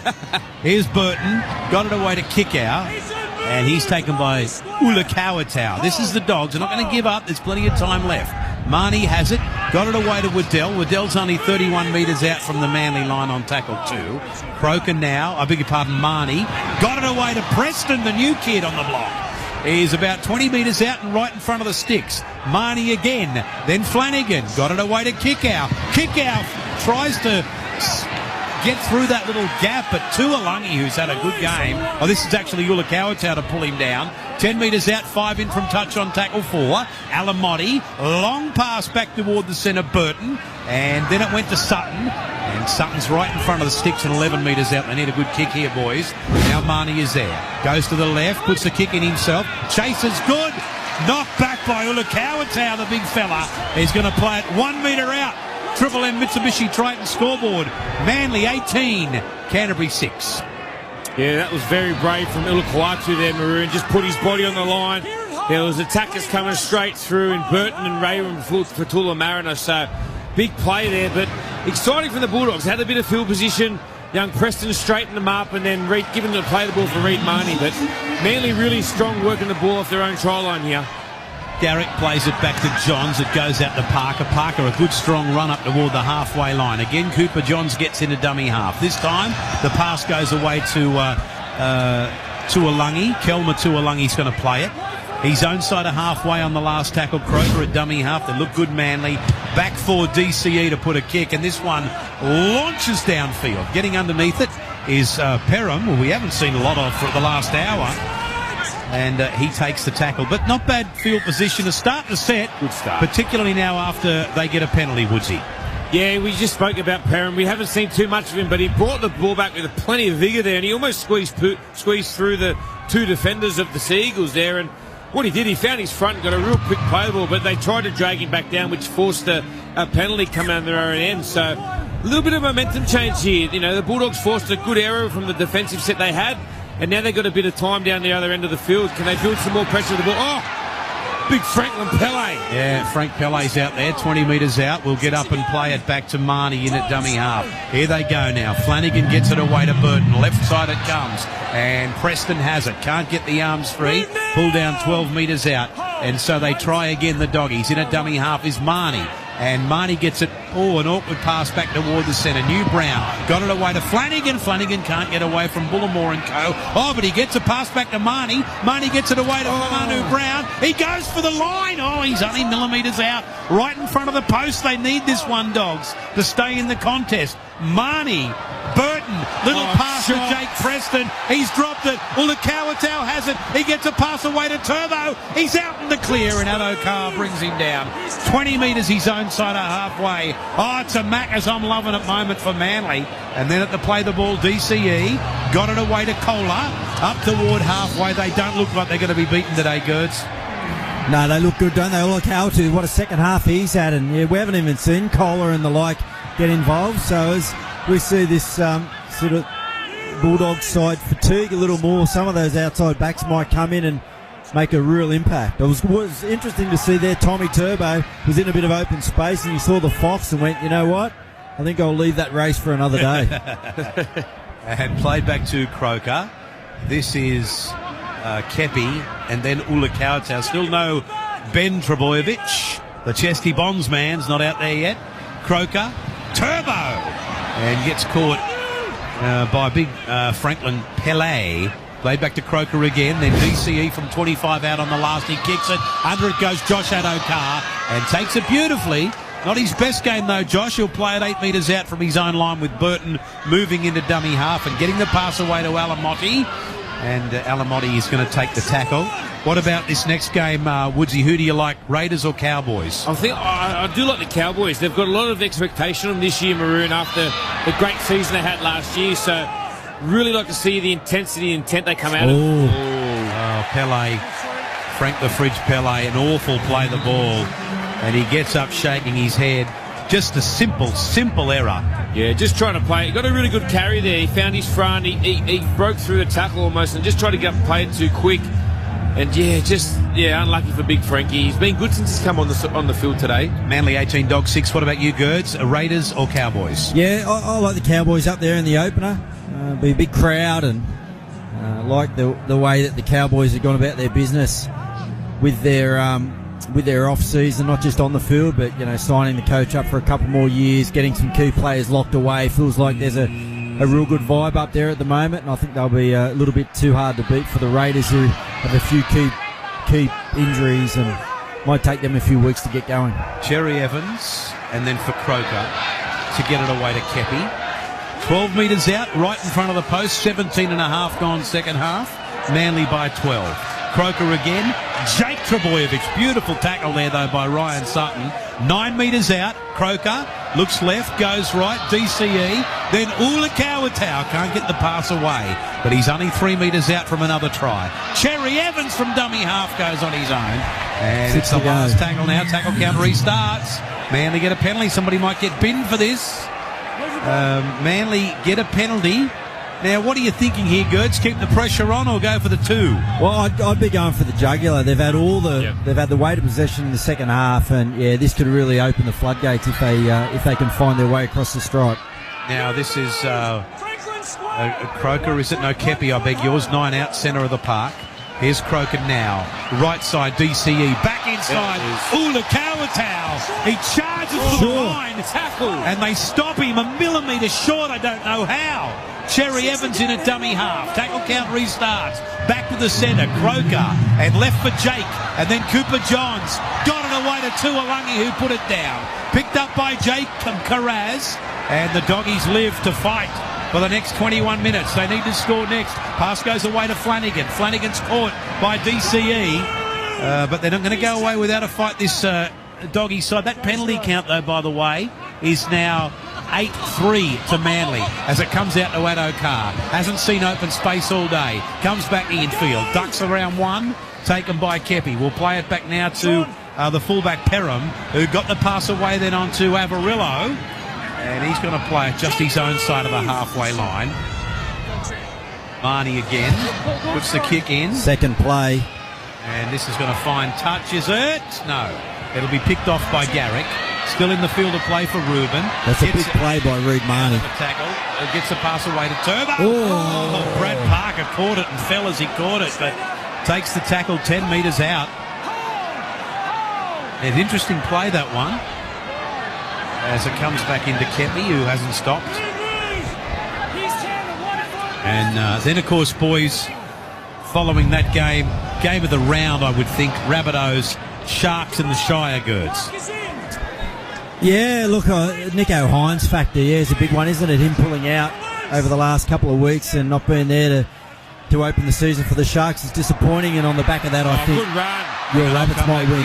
Paseka gets it away to Turbo, gets it away to DCE. Burton is chasing, but he won't catch DCE, who goes over right under the post, straight through the middle. Manly to make it 22 points to 6, and another try, Woodsy, to Daly Cherry Evans. Yeah, look, it's just a great carry up the middle from Taniela Paseka, but I just wasn't sure about the set before. I know they kicked on play 2 or 3, but they had a couple of continuous sets previously, so they were under the pump. They needed to give their forwards a bit of a rest, and Reed Marnie's just kicked out their mouth. They made a good tackle on play 1 and 2, but what Manly did well to counter that, they swapped their middle forwards over. So Alawai just come on, and so did Paseka.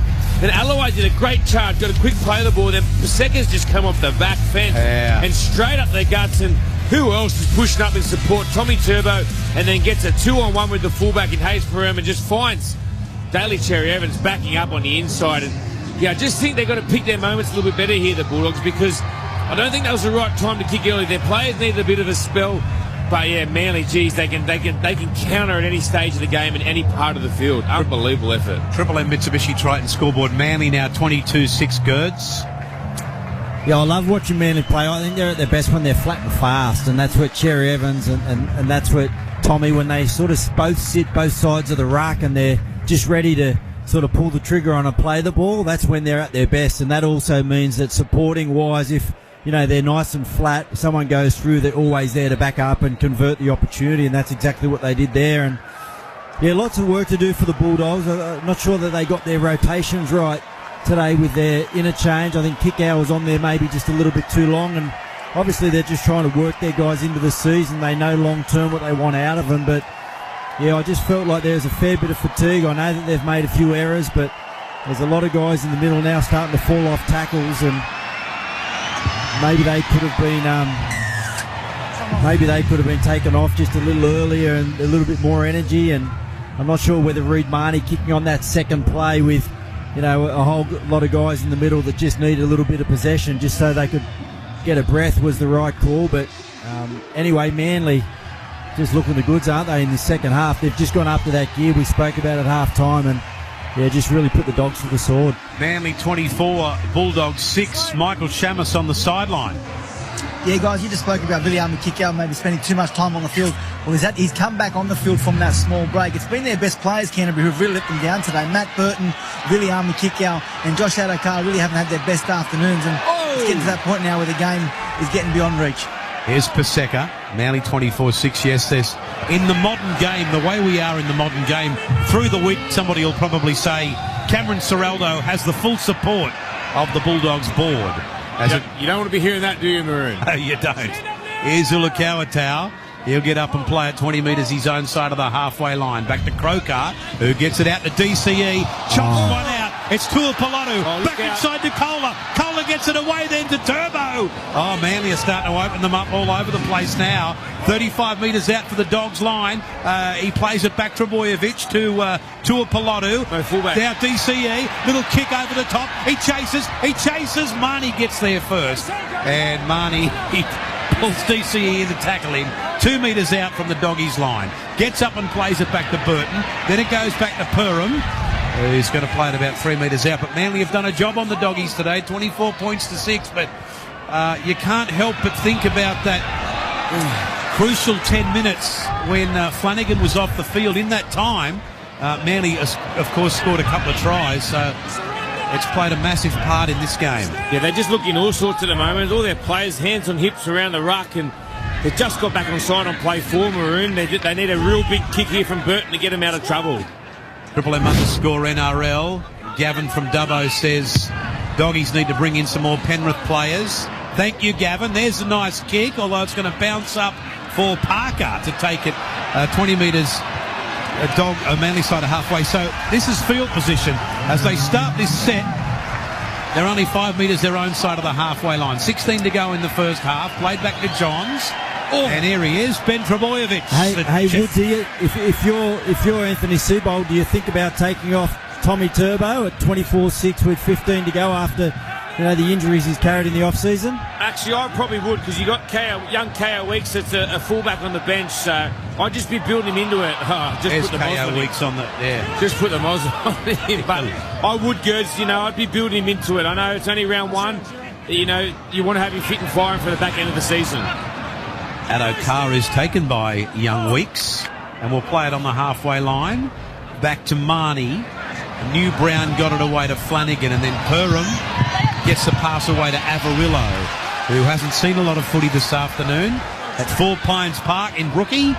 And now Jacob Carraz goes over the 30 and will be tackled by Croker about 25 metres out. Marnie, Flanagan, bit of confusion there.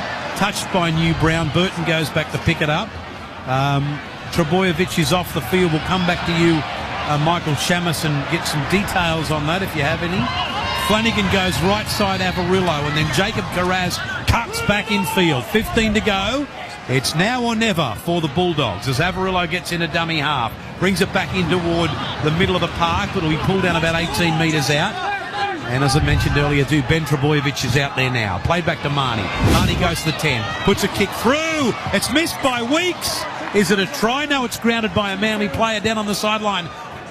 Michael, okay, we'll come back to you, Michael, because you're just going to do a little checking in on that. Manly 24-6. He's been great today, Reid Marnie. I know that some of the guys haven't lived up to expectation. There'll be some disappointed fans in some of the performances, but I tell you what, no one will be disappointed in what Marnie's tossed up this afternoon. He's been in absolutely everything. His kicking game's been really good, and defensively he's been outstanding. But the way that he's been able to sort of keep the Bulldogs sort of, on the right path with their attack has been really good. Scrum win, or scrum to the Dogs. Kick-outs pulled down by Croker. 9 metres out from the Manly line. Inside the final 14 minutes, Croker again. Brown, Ryan Sutton. 9 metres out, but pretty much right in front of the sticks as it's played back to Marnie, who gets it away for Manu Brown. Oh, Lachlan Croker. Oh, somebody's spread out like a Cambergs here. It's I Lachlan think that'll Croker. be the last we see of Lachlan this afternoon. I'm not sure whether it was a head clash, but he doesn't look good. Now let's have a look at it on the Harvey Norman replay. New Brown. Yeah. He got wrong-footed, didn't he? It's good late feet from New Brown. I think his head's collected his hip, has it? Let's have a look. Or did it have something to do with hitting the turf? I think it hit his chin. Yeah, I think it was a head clash. Now, Lachlan Croker is down. Let's go to the sideline. Michael Shamus to get an update. Yeah, it doesn't look good. I wouldn't go off what Woodsy's predictions have been today. He hasn't nailed one yet. But just on Tom Trebojevic, wow. There were a few nervous fans in the stands when he came from the field. I'm told it's just precautionary. There's no issue with injury. It's just a workload balance thing with Tom Trebojevic. Given his history and given what he went through in the off-season, travelling to the US and getting that hamstring right, if there's an opportunity to get him off the field, they will. So it'll be interesting to see what will happen, though, if the Bulldogs go over here and reduce it to 12 with 12 minutes to go, whether or not Anthony Seabold gets that decision. But it looks like, actually, as I'm speaking, it looks like Tom Trebojevic is coming back on the field. Yeah, great insight from you, Chamis. It's almost as good as the breaking news you had the other day. Mitchell Moses re-signed at Parramatta. yeah, you got some news. Is he going to the Tigers, is he? No comment, I look forward to that. No comment. HIA for Croker, and Turbo comes back on, and Shamus is heading for the local Krispy Kreme. Marnie, Sutton, and pulled down by Paseka. 2 metres out, they need to score if they're any chance here, the Dogs. Marnie, New Brown, Burton, no, it's an awful pass, and look who's coming through. Kohler, but he couldn't get to the ball. Last tackle, says referee Atkins. 20 out, 10 in from touch. Addo-Carr. Burton's kick this time is straight up. Comes down. Chasing it through was Jacob Preston, but I think then he knocked it on. So Manly ball, and no change to the score. 24-6 as Triple M rocks the footy with the beautiful Mitsubishi Triton. You can't frighten a Triton. Yeah, Maroon, it looks like the Bulldogs are favouring that left side heavy. They need to start throwing some shape on the right edge because Manly just keep sending an extra number because they're just going to Burton and kick out all day. So I'd be trying to use them as a bit of a decoy and then using Kyle Flanagan on the other side of the ruck. Triple M _ NRL. We've been contacted by the great Spud Carroll. How good are the Manly forwards looking through the middle? Well, Spud, you'd know. You're one of the best of them. So good to hear from you, Spud. Hopefully we'll have you back here at Triple M soon. And Australia's premier actor, Brendan Cowell. He's a Sharkies man. He is a Sharkies man. If Nico Hines is the Michael Hutchins of the NRL, then Bunnies must be singing Never Tear Us Apart. Good to hear from you, Brendan Cowell. Where are you, son? And the ball's picked up by Hayes Perham. Back in the field to play, no change. Manly 24, Doggy 6. All the stars listen to Triple M. Russell Crowe sends in a few texts, but we don't respond to Russell. Here's Alamotti. Yes, we do, mate. We know you're listening. Alamotti plays it 12 metres out. We'll play it back to Marnie. Marnie gets the pass away to Josh Addo-Carr. Gets away from Aloye. Let's go down to the sideline, Michael Shamus. Well, just keep an eye on Olakau'atu. He's struggling with what looks like an ankle injury. He's trying to get back in the defensive line. He was walking around quite gingerly. Hopefully it's nothing too serious. And now this is Max King for the Dogs. He'll take the tackle 21 metres out and tackle 4. Marnie again, then Sutton, then Flanagan, then Jacob Preston. Taken on the halfway line by Brad Parker for the last tackle. Carraz, Flanagan kicks on the halfway line. Down she comes. Taken beautifully there by Tuapaluka, or Tuapalotu. 10 metres his own side of the halfway line. Look at this text at @M_NRL. Malcolm is, where is he? Townsville. Malcolm says, who did Shamus play footy for? Shamus, who did you play your junior footy with? Played NRL Live on PlayStation, I think. Mate, when he leagues, All Saints Singavi Tigers. Oh, wow. Parramatta Maras kid. You got more clubs than me, Chamus. that's at least the clubs that I was at, they wanted me. So. Wow. NRL on PlayStation. Here's Garrick. He's been lifted by Marnie and dumped down, and he's hurt something. Garrick, it might be a rib. He's favouring his abdomen, but he's up. He's okay. He's having a drink of the magic water. Alloy plays it back to Weeks. Paseka has it right on the halfway line for Manly. So he's played for Wendy. He played for All Saints. He played for Parramatta Maras. That's who Gal played for. Weeks, DCE, then Cooper John. Back in field to Turbo. Turbo's still going. Lovely ball from Cooper Johns. Now Turbo will play it back to Johns. Daly Cherry Evans steps out of 1 and 2 and gets it away now to Weeks. Weeks puts a kick in and he chases it too. Perrin's going to get there and bat it over the dead ball line. They can do no wrong right now, Manly. They need 24-6. They lead as M rocks the footy with the Mitsubishi Triton. Yeah, there's a really good in-out play there from, Cherry Evans went one side of the ruck, found Cooper Johns on the other side of the ruck, and Tommy Turbo pushing up through the middle. It was a great try-saving tackle from Far Manu Brown because there was support pushing up on the inside in KO Weeks, but a nice little grubber from KO Weeks and Hayes Pram just gets there to, force the dropout. And it's a short dropout from Burton. They fly high and bring it down. It was Kepi. I thought it was Garrick, in fact. Played back to Johns. Now Ben Trebojevic, the Chesney Bonds man. Straight into him. He'll play it 3 metres out from the Dogs line. They can really, really put this to bed now. Weeks goes left, gets it away to Johns. Johns takes them on and takes the tackle 3 metres out, couple in from touch. Parker's in at dummy half. Weeks has it at first receiver. Gets it away to Jake Trebojevic. It's a Trebojevic-a-thon out there at the moment. 10 metres out. Weeks gets in a dummy half again. And he gets a pass away to Alloy A. Only 2 metres out right in front of the post. It's the last tackle. KO Weeks, left side. Field goal attempt from DCE. And over she goes.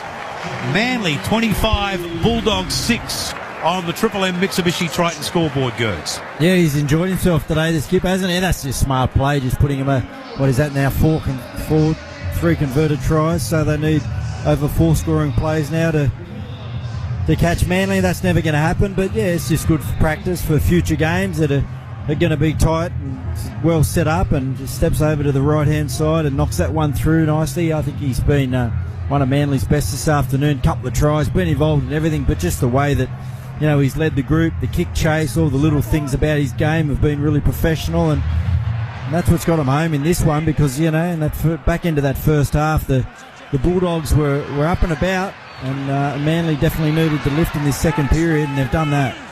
So our Brisbane listeners, remember, a Dolphins tomorrow will have that game for you. Wasn't facing squarely when he played the ball. Paseka, Doggies get a penalty. Dolphins tomorrow, you Brisbane listeners, and congratulations to the Broncos last night. Adam Reynolds, he does not miss those field goals, does he, Adam? He's just a star. And we wish him and the Broncos all the best this year. Kick out now, 20 metres out. Takes the tackle 15 metres out. Penalties are 8-4 Manly. Manly lead the game 25-6. Kickout plays it back to Reid Marnie. Oh, here we go. Marnie push and shove with Ulukawatau. Kickout comes in, and all of a sudden it's handbags 10 paces. A bit late for all this, Woodsy. It was a good shot from Alawai on kickout, and he sort of just stood over him and didn't give him much room to stand up and play the ball. And geez, Reid Marnie's punching out of his weight division there, isn't he? Got up and pushed Alawai, but yeah, it was just a good hit, but probably didn't need to stand over the top of him that close to him and just let him play the ball. Something from nothing there, Maroon. And so the referee has said exactly that. Kickout will play it to Marnie. A long pass right side. Brown back in field to King. So we count down 6.5 minutes left in the game. Marnie, Ryan Sutton. Aloye's got him. Jake Trebojevic 2. 3 metres out, right in front of the posts on tackle 3. Here's Reid Marnie and sends it back in field to Matty Burton. Out of 1, out of 2. Gets a pass away to Flanagan, then Preston, who takes the tackle. 5 metres out from the Manly line. And kicked by Marnie. Grounded, I think, by Parker. Maybe not. If not, this will be a try to Jacob Preston. But I think perhaps... That's a try. Is that okay? I think it's a try. Well, I think that's great for the young kid Jacob Preston to get a try. Oh, here we go. He's got a no try. Oh, yeah, I thought it was grounded. Jacob Preston is in front of the kicker. Offside. Oh, yeah, he's in front of the kicker there. Preston's in front of Reid. Poor kid. Reid Marnie when he kicks the ball. Well, he played the ball. He couldn't be behind him. Yeah, Mate, he didn't have too many choices there. Yeah, no try. He's always within 10 metres of the play. And then scores it. And now takes possession of the ball. We have a decision. You know, one thing about today, Maroon, I know Manly, they've scored 25 points, they've probably let a few out there, but I think the thing that Seabold would love so much is that they've kept them to 6. And you remember the try that they did score, it was a deflection off the goalpost from a kick. Yeah. So they haven't really, their line hasn't really been broken.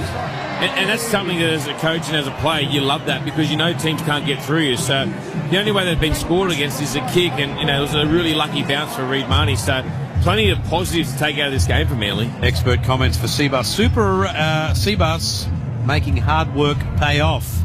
Lots and lots of people texting us in, and Triple M underscore NRL loving Michael Shamus on the sideline. They love him on the Footy Talk Thursdays, they the do. Journos edition. But not as much as they love you and Wado. And you. You and Wado are the stars. Wado, I'm just tagging along on the gravy train in case they offer you blokes a better position. They'd be forced finally after 20 years to give me a decent job. One team, one dream, Maroon. Yes. Garrick now plays just his own side of the halfway line, 5 to go. Played back to Parker. Got it away to the Chesty Bonds man, Ben Trebojevic. Just inside the Dogs' end of the field on tackle 2. Who's at dummy half? Weeks. Aloye now, he has Paseka with him. Now they're starting to make some yards, Manly. They're not done yet with 4 minutes and 50 to go. Weeks is at dummy half and goes on his own, the little bloke. Almost opens them up.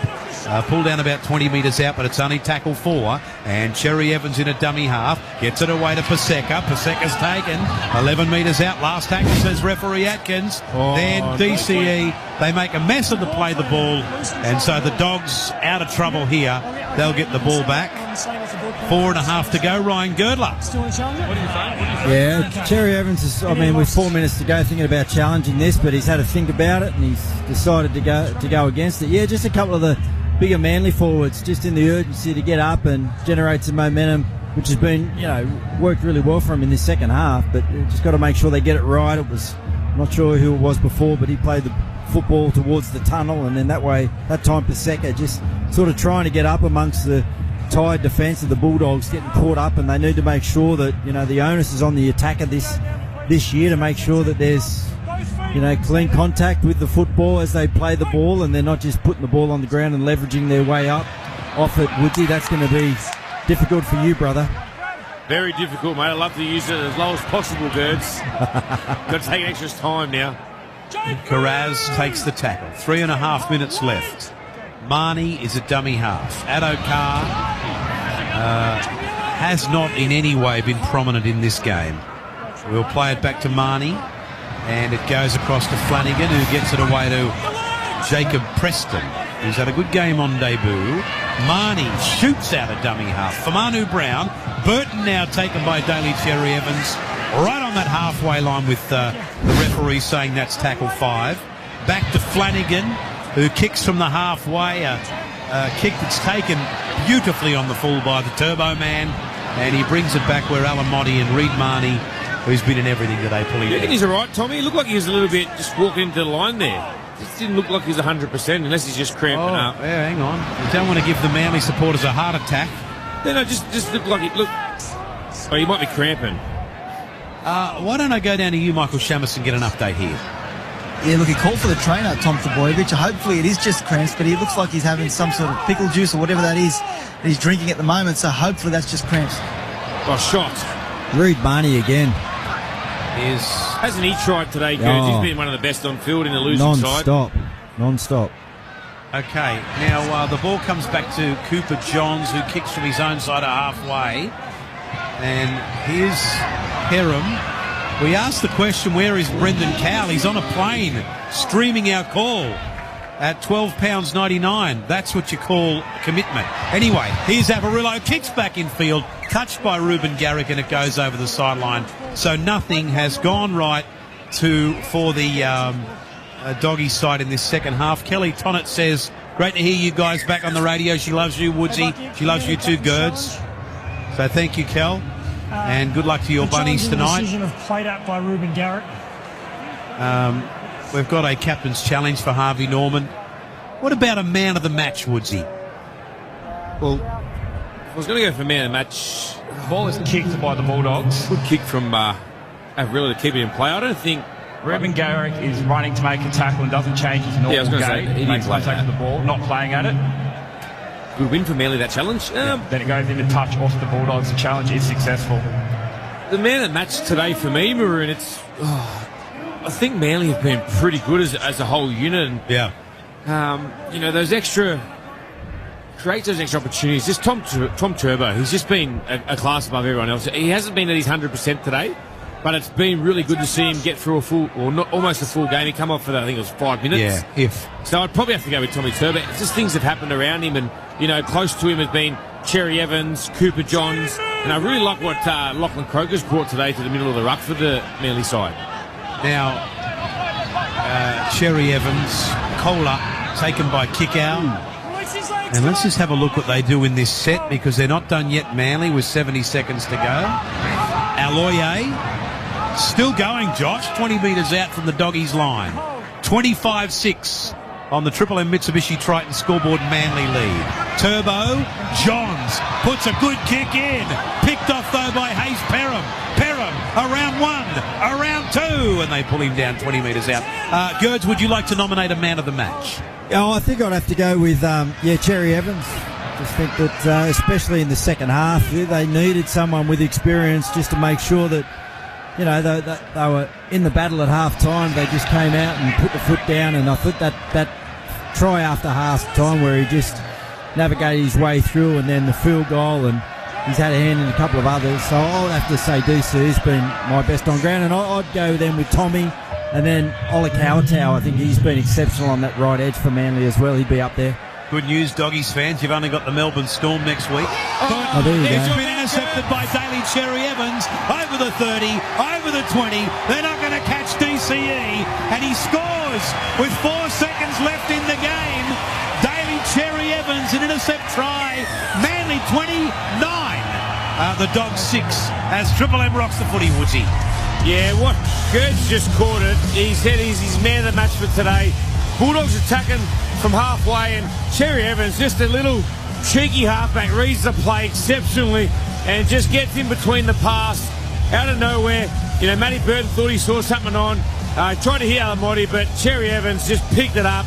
Runs 50 metres for his hat-trick for the day. Great day for the skipper, and like Gerds said, probably the best player on the field. That just jumps Turbo there, and well deserved. They've been outstanding today, Manly, and like I said before earlier in the call, the only try that the Bulldogs scored was from a kick, and it was a deflection. So great team performance today by Manly. The new Seabold era starts, Maroon. Yeah, good luck to them too. Manly 29, Bulldogs 6, kick to calm Gerds. Yeah, they're just. It's been a really good second half. There was moments in the back end of that first half where I think some of the fans would have been a little bit concerned because they were kind of dominant for periods, but they couldn't keep the intensity. But yeah, the second half they've just they've gone into another gear and kept that dominance through the middle, and then just allowed their halves, who have been really good, the back end of their sets. Their control's been exceptional, and they've just got the talent when they put themselves in those positions on the field to convert opportunities, and they've got guys there like Cherry Evans, and that's the second try now that he's just sort of picked up, that he makes things happen out of nothing, and that's a lovely kick there from Garrick, and it's just been a great day for the the Manly side up there on home turf. Yeah, Manly 31, Canterbury 6, and Triple M kick predictor thanks to Gerard Malouf and Partners, where losing is not an option, and we love having these guys on board for 2023. Gerard Malouf and Partners.com.au. Manly 31 have defeated the Doggies 6, so not the start the Doggies would have wanted for the season.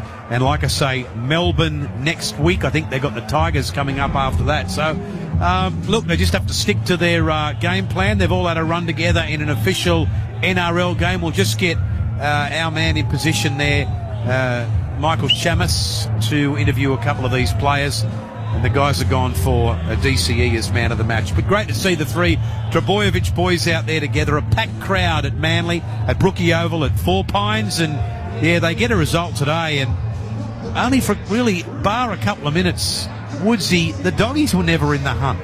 Yeah, it was sort of like that the first half. We sort of spoke about the momentum. Manly started off so strong the first 15 minutes, Maroon.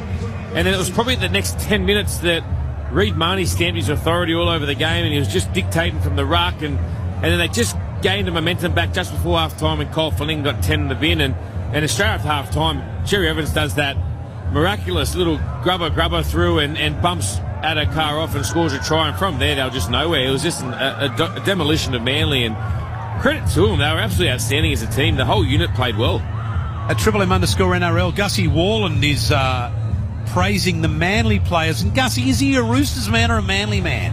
He's giving it to you too, by the way. Oh, when doesn't he? Gussie's he's a dirty chook, but I mean, he loves the Manly Sea. He loves the Turbo Brothers. Yeah, he just does anything to get his head on TV. Gussie. I think he just changes every week, Big Gussie. We're just about to catch up with a few players with Michael Chammas. But while you got a chance there, Gerds, take it away.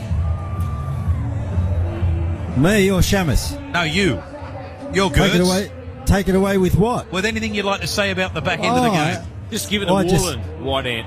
I just actually said before you threw it to me, and then now you're running out of things to say, and you're throwing it back to me again. No, mate, give it back to me. I never run out of things. No, I'm happy to take it. No, that's okay. I'm happy to take it. Let's have a little talk about the Bulldogs and their performance. And I guess there'll be some disappointed Bulldogs fans now that have gone out, and now you don't want me to talk. I mean, now make up your mind, Maroon. Maroon. You off, mate, because mate, we're going to go God. down to the sideline. Honestly, Michael has one of what a debacle. One of the players with him. I think it's DCE.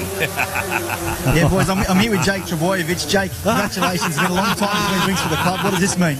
Mate, it's good. It's a round one win. We haven't had one. I think our last round win was in 2014. So nice to have one in front of a good crowd. You're at Rookie. Obviously having both my brothers playing is a special day, and just say hi to the cobber up there. How are you, Woodsy? Jakey, mate, how you going, brother? Great win, mate. What about the defence from the start of the game? Was it something that you wanted to imprint on this game and just stamp your authority right through the middle? Say that again, Woodsy. The defence through the middle, mate, at the start of the game, you just laid the platform and I thought that was outstanding. Was it something you spoke about prior to the game? Yeah, mate, we've worked really hard on it, eh? Steve's is mate, it's been a really good off-season. He's brought, a lot of good energy to the club, and we've worked really hard on it, Woodsy. So it's nice to play like that. You think about the great Manly sides back in the, early 2000s and 2011 and whatever. That's how they played. So we're just trying to learn from them, and obviously, it wasn't perfect, and it's only round one and whatever. We don't want to get too far ahead of ourselves, but it's been a good off-season, mate, and I'm glad it was a good start to the year. And a beautiful afternoon up there at Brookie, Jakey, and nice to put on a show like that for the fans who have, been a little disappointed over the last couple of years. So the expectations after a really successful pre-season and then coming in and, responding like that in round one, I mean, they're going to be expecting big things up on the beaches this year, brother. Oh, no. It's only round one, It's nice to have a good start. Thanks, mate, but yeah, we don't want to get too far ahead of ourselves. I think, last year we had a couple of good wins too, and obviously it's a 26 or 27 round competition now, and everyone's a quality side. You've seen how good the competition is, so you can't get ahead of yourself, mate. You just got to slowly grind, but this is a good step, you know what I mean? Like, in front of a good crowd, you put in a performance like that. Like, as Woodsy said, the defence was really pleasing, mate. It's not about, like, the scoreline 31-6 or whatever. It's just about the defence and the attitude. If we're getting our effort and attitude right, mate, that's the most pleasing thing this early in the year. Yeah, Jakey, it was good today. They spoke about Josh Schuster all off-season, but I thought Cooper Johns did an absolutely outstanding job today. He straightened up, when you did your shifts to the edges, but when were we looking to see Schuster back on the field, mate? Mate, I think he should be. We're gonna buy next week, so we've actually got to buy. So he should Don't be worry, right I'll go round this 3, week. It's boring. More commentary, mate. Tell me about it. Mate, Coots has been outstanding. You know, he comes from a fair pedigree. The way how square he plays and that, just mate, he knows the game really well, eh? Like, he really knows the game well. I know that looked obvious today the way he played, but he was a really good replacement. I was sure he should be back in round 3, but if not, we've got Coops there sort of knocking on the door, which is really pleasing, mate. Well, Jakey, after next week, how good's rugby league? You've won the pre-season challenge. 2 weeks in, you're undefeated. Oh, thanks, mate. I was so excited in the pre-season. I had to remind myself it was just a trial, just relax, eh? Hey, any win's a good win, Jake. You know that. That's it, Woodsy, mate. You have too many losses to not celebrate the wins, eh? Exactly right, brother. Well done, mate. Outstanding. Yeah, good on you, Thanks, mate. boys. Cheers. Jake Trebojevic joining us. Manly, if you've just joined us, have beaten Canterbury by 31 points to 6. A very, really complete display by Manly. And we're going to take a break and let the boys have a little bit more of a detailed look at this one, because I know that Gerds is dying for that as Triple M rocks the footy. At half for the Mitsubishi Triton. Nothing can frighten a Triton. For McDonald's and Ream, Triple M rocks footy. What the hell? Thanks for checking out Triple M's new breakfast show, Mick and MG in the morning. From 9am and all day at work. You've now got the chance to be stranded in the Whit Sundays with Jimmy Barnes and Ian Moss. Triple M's know the show to go. We'll simply ask you a question about Mick and MG in the morning. Answer it correctly and you're in the draw to fly to the Whit Sundays with Barnesy. Rocking out and having a good time. Triple M's know the show to go. Monday from 9 and all day at work. From the station with Mick and MG in the morning. Come on, get your dogs off. 104.9. Triple M. The parent meet and greet with sweaty armpits. The family holiday with her entire family. Whoa, 99 bottles of beer. The drive across town with the mother-in-law. Oh, and Deborah kept going on about her divorce and the proceedings. Honestly, The Mitsubishi Triton. Nothing can frighten a Triton.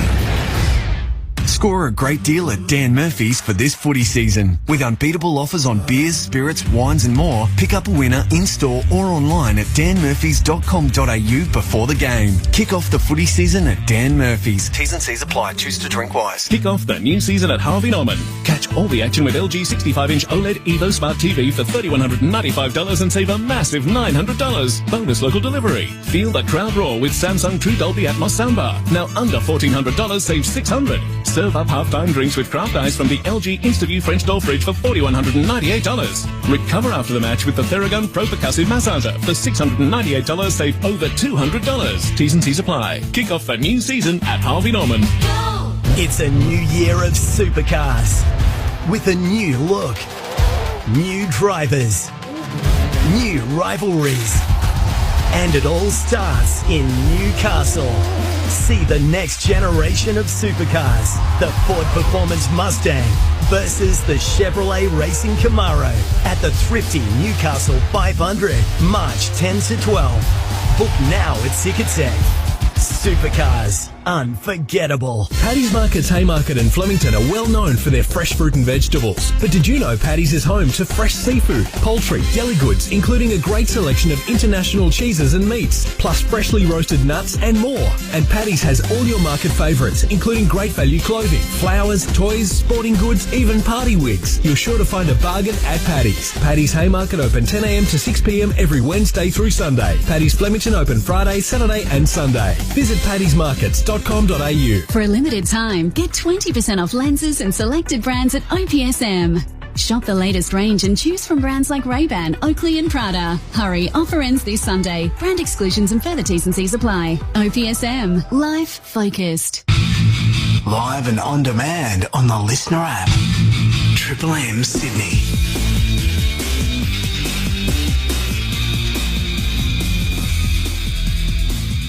Hello, Damien Carbon with your news briefing. Law enforcement from the United States, New South Wales and Western Australia has managed to blow open a massive drug operation shipping cocaine into the country. 2.4 tonnes of the drug seized between South America and Perth, dozens of people arrested, including a Sydney man from the suburb of Belmore and several others from WA. Western Australia's Police Commissioner Cole Blanche says the police work was nothing short of outstanding. We say we go after those who supply these drugs, who organise these drugs to be distributed throughout our entire community, because we won't tolerate that. Our job is to protect this community, and we'll go after whoever seeks to harm us. A young family from India is fighting deportation after their 10-year-old son with Down syndrome was labelled a financial burden to Australian society. Krisha and Anish have started a petition in a desperate bid to stay in Australia after they were denied permanent residency and had an appeal dismissed. Prime Minister Anthony Albanese says his government will take another look at it. We'll examine any case individually, but if you have that detail, I'm happy to have the Immigration Minister have a look at what the actual details are. The man who was tragically shot dead alongside 2 police officers during a siege at a remote Queensland property in December will be awarded a bravery medal. Alan Dare's wife will accept the honour from the Queensland Police Force.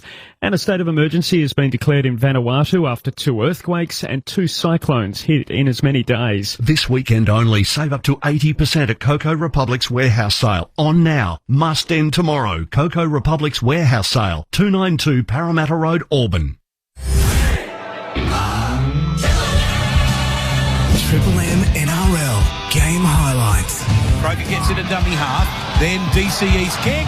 It's kicked through by Turbo, and Turbo scores Manly's first try of 2023. 3 metres out, last tackle though. Marnie's there, neat little kick, off the post, back into Marnie's hands. He gets it down. This might be a try. We have a decision. Yeah. So they've done well, the doggies. They've struck straight back.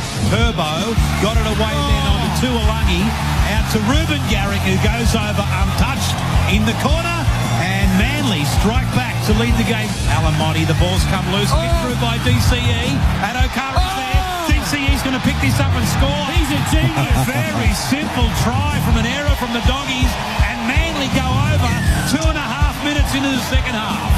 Paseka gets it away to Turbo, gets it away to DCE. Burton is chasing, but he won't catch DCE, who goes over right under the post, straight through the middle, over the 30, over the 20. They're not going to catch DCE, and he scores with 4 seconds left in the game. Daly Cherry Evans, an intercept try. Manly 29, the Dogs 6.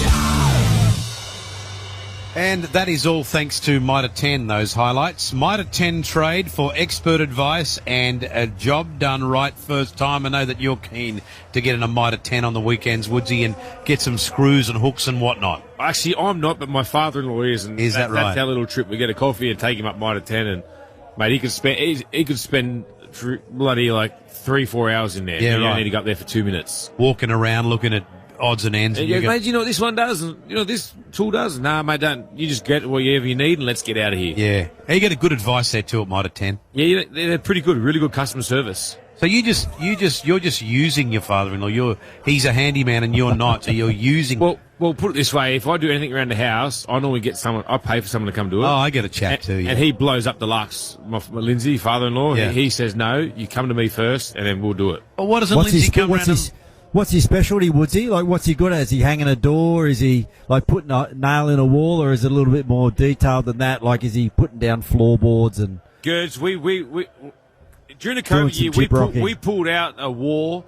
We built a gym downstairs. He built a frame, like a big frame that we turned into it was like a little shed that it turned into an extra space for all the wife's shoes that she has and all that sort of stuff. So, mate, he can do anything, Girds. Unbelievable. Right.